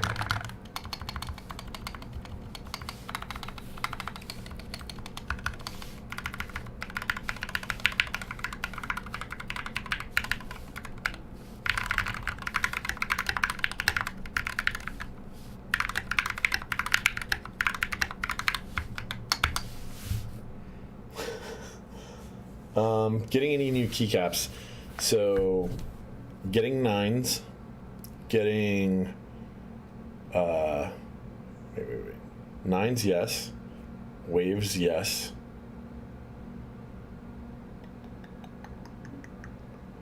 What else is going on right now? Hold on, I have a list. I have a list, man. I have a list. Of things that I'm like jumping in on. Of the keycap buys that I'm jumping in on right now. Waves, 9s, and Eclipse. Jumping in on all of those. Mizu's not out yet. I'm talking about currently ongoing. So, upcoming Mizu Olive. Those are definitely on the list for me. I'm hoping for Modern Dolch to show up literally anytime. Literally anytime. Right? Like Dixie, I think on his Discord said that he was shipping stuff out like right away, like real soon. The only problem with Modern Dolch is I didn't grab a Spacebar's kit, so I'm going to try and grab an extras like right when they pop up, because he's going to have some extra sets. So that, trying to think of other keycap group buys. But I think those are all the keycap group buys that I'm planning on right now. Oh no, what was the one that is based off of Space Telescope stuff? Not. I'm also thinking of a keyboard.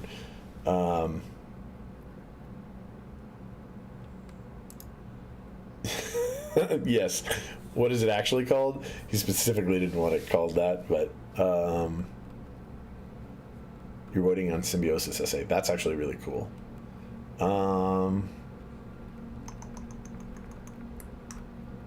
Oh man, what is it called? I'm so... Fine. GMK Voyage. That's the one.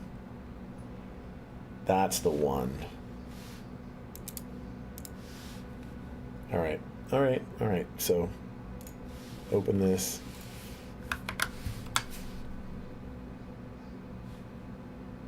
Boom. That. I think I will get in on that.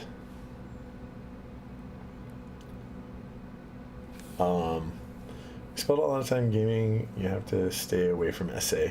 I've gamed with SA. I don't have a problem with it.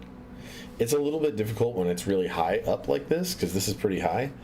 This is not a good wrist rest for this keyboard at all, but like that's plenty of height right there. Like that gets me to an angle that's comfortable.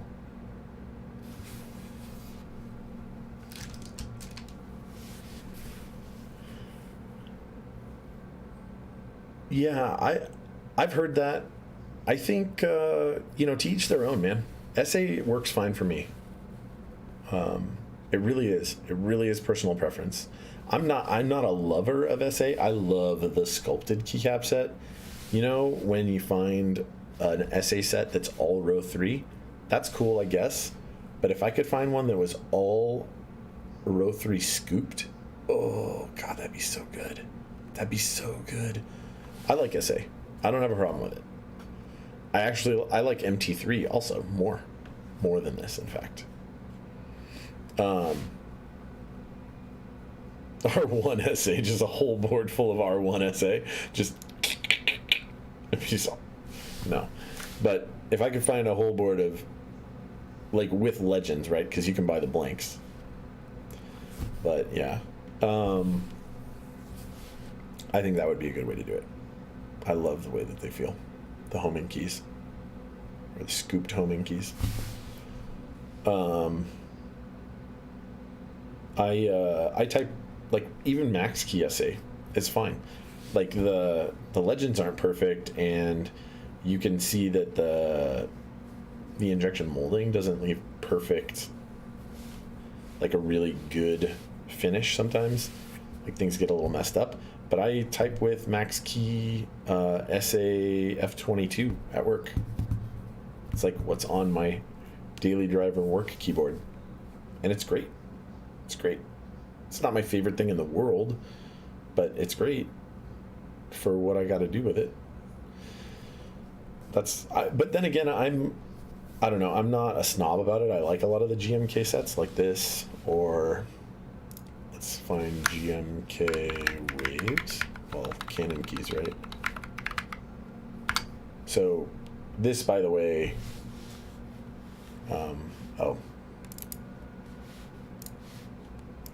so Firefox is not my daily driver browser. So, what's my favorite keycaps? Like of all time? Hold on. I can answer that. I can get you that answer.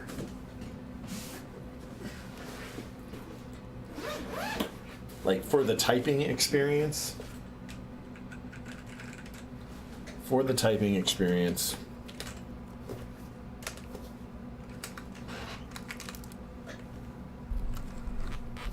Boom. SGI Bigfoot keycaps. SGI Granite. They're PBT, which I love, by the way. I'm a fan of PBT. And they feel just oh so good under the fingertips. It's like what PBT should always be. I'm not gonna wrap that up all nice right now. I'm just gonna set it back down. Thanks, Gucci. Thanks. It is always the answer. Also, thank you. Also, thank you for the 100 bits. You're awesome, man. So those are them. That's my favorite. I like ePBT for the cost because it's lower. And then of course I love GMK, man. I love GMK. GMK is great. I just like PBT a little bit more for its durability than I do ABS with the shining. However, so these are the things. This, right? Gonna get in on this. Gonna get on GMK, Mizu. That one. 8008. Looking forward to 8008. So Mizu.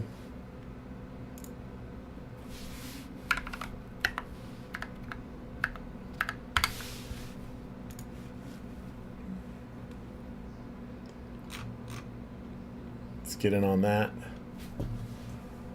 Gatoron inks are great. That's what I think of them. They're great. They're good switches.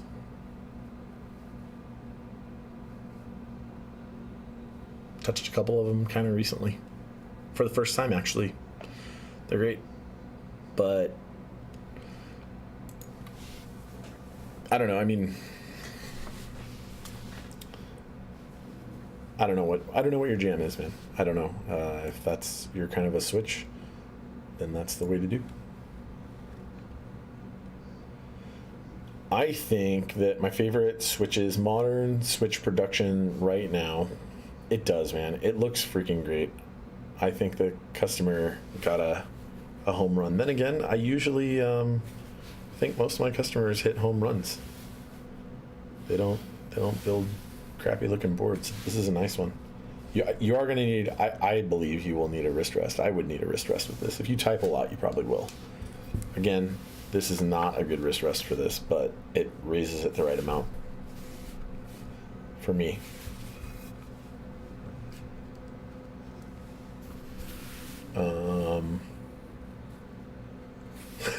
You like the keycaps, where can you get them? So for right now, Reddit, the Mech Market subreddit, that's really where you'd be able to find them, and they go up pretty frequently, actually. This is called SA Carbon.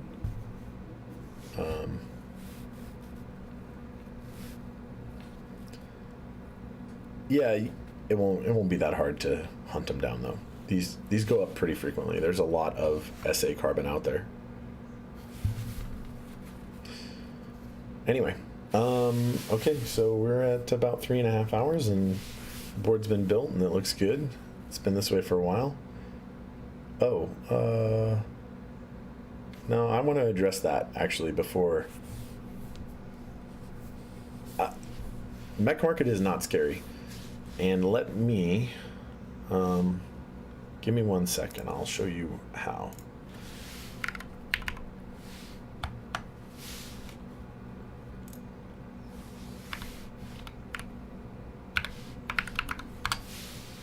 I don't think it's cached. Okay. Okay, so I'm gonna go on selling, right? Oh man, that's real bad. Firefox, where are you at? Here, I'm gonna do this for you, because this is important. This is important. You click on your link, scroll down to the bottom, and find this person's trade reputation. This is the #1 thing you're going to use to make sure that you don't get wrecked on here. You can also look on the main portion of the thread and look at people that are banned or known scammers. That's how you're going to... That's one really important trick that you need to know about. So I'll get back out of there because, you know...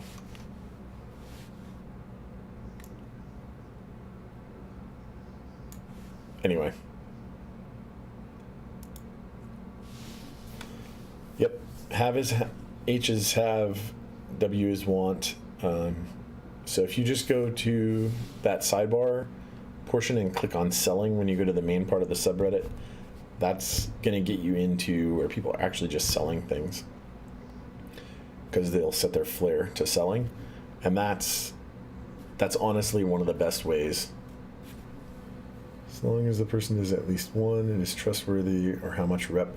So the more the rep, the more trustworthy they probably are. That's the reality. because every one of those reputation points is a confirmed trade where they said, hey, I bought this thing, and tags, or they used another person's username, and that person got a notification, and if they replied, yeah, it happened, well, they specifically replied confirmed.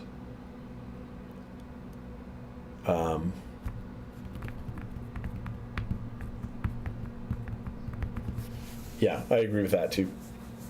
Get the Reddit enhancement suite.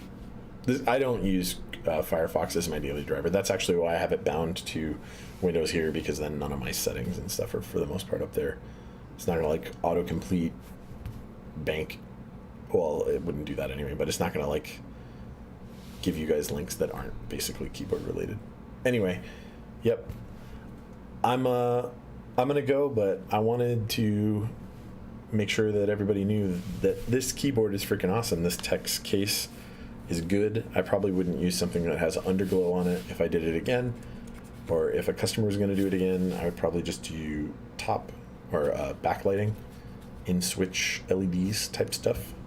Anyway, I'm going to sign off. It's been really, really, really fun tonight, guys. It's been a short build, and thank you guys for being a part of my stream. Yes, thank you, TSC, for gifting a sub to BBB. Thanks, guys. Feel free to tune in and watch again. I'm always streaming 6:30 p.m. on Wednesdays, and sometimes I do some weekend stuff. All right, take it easy, guys. Later.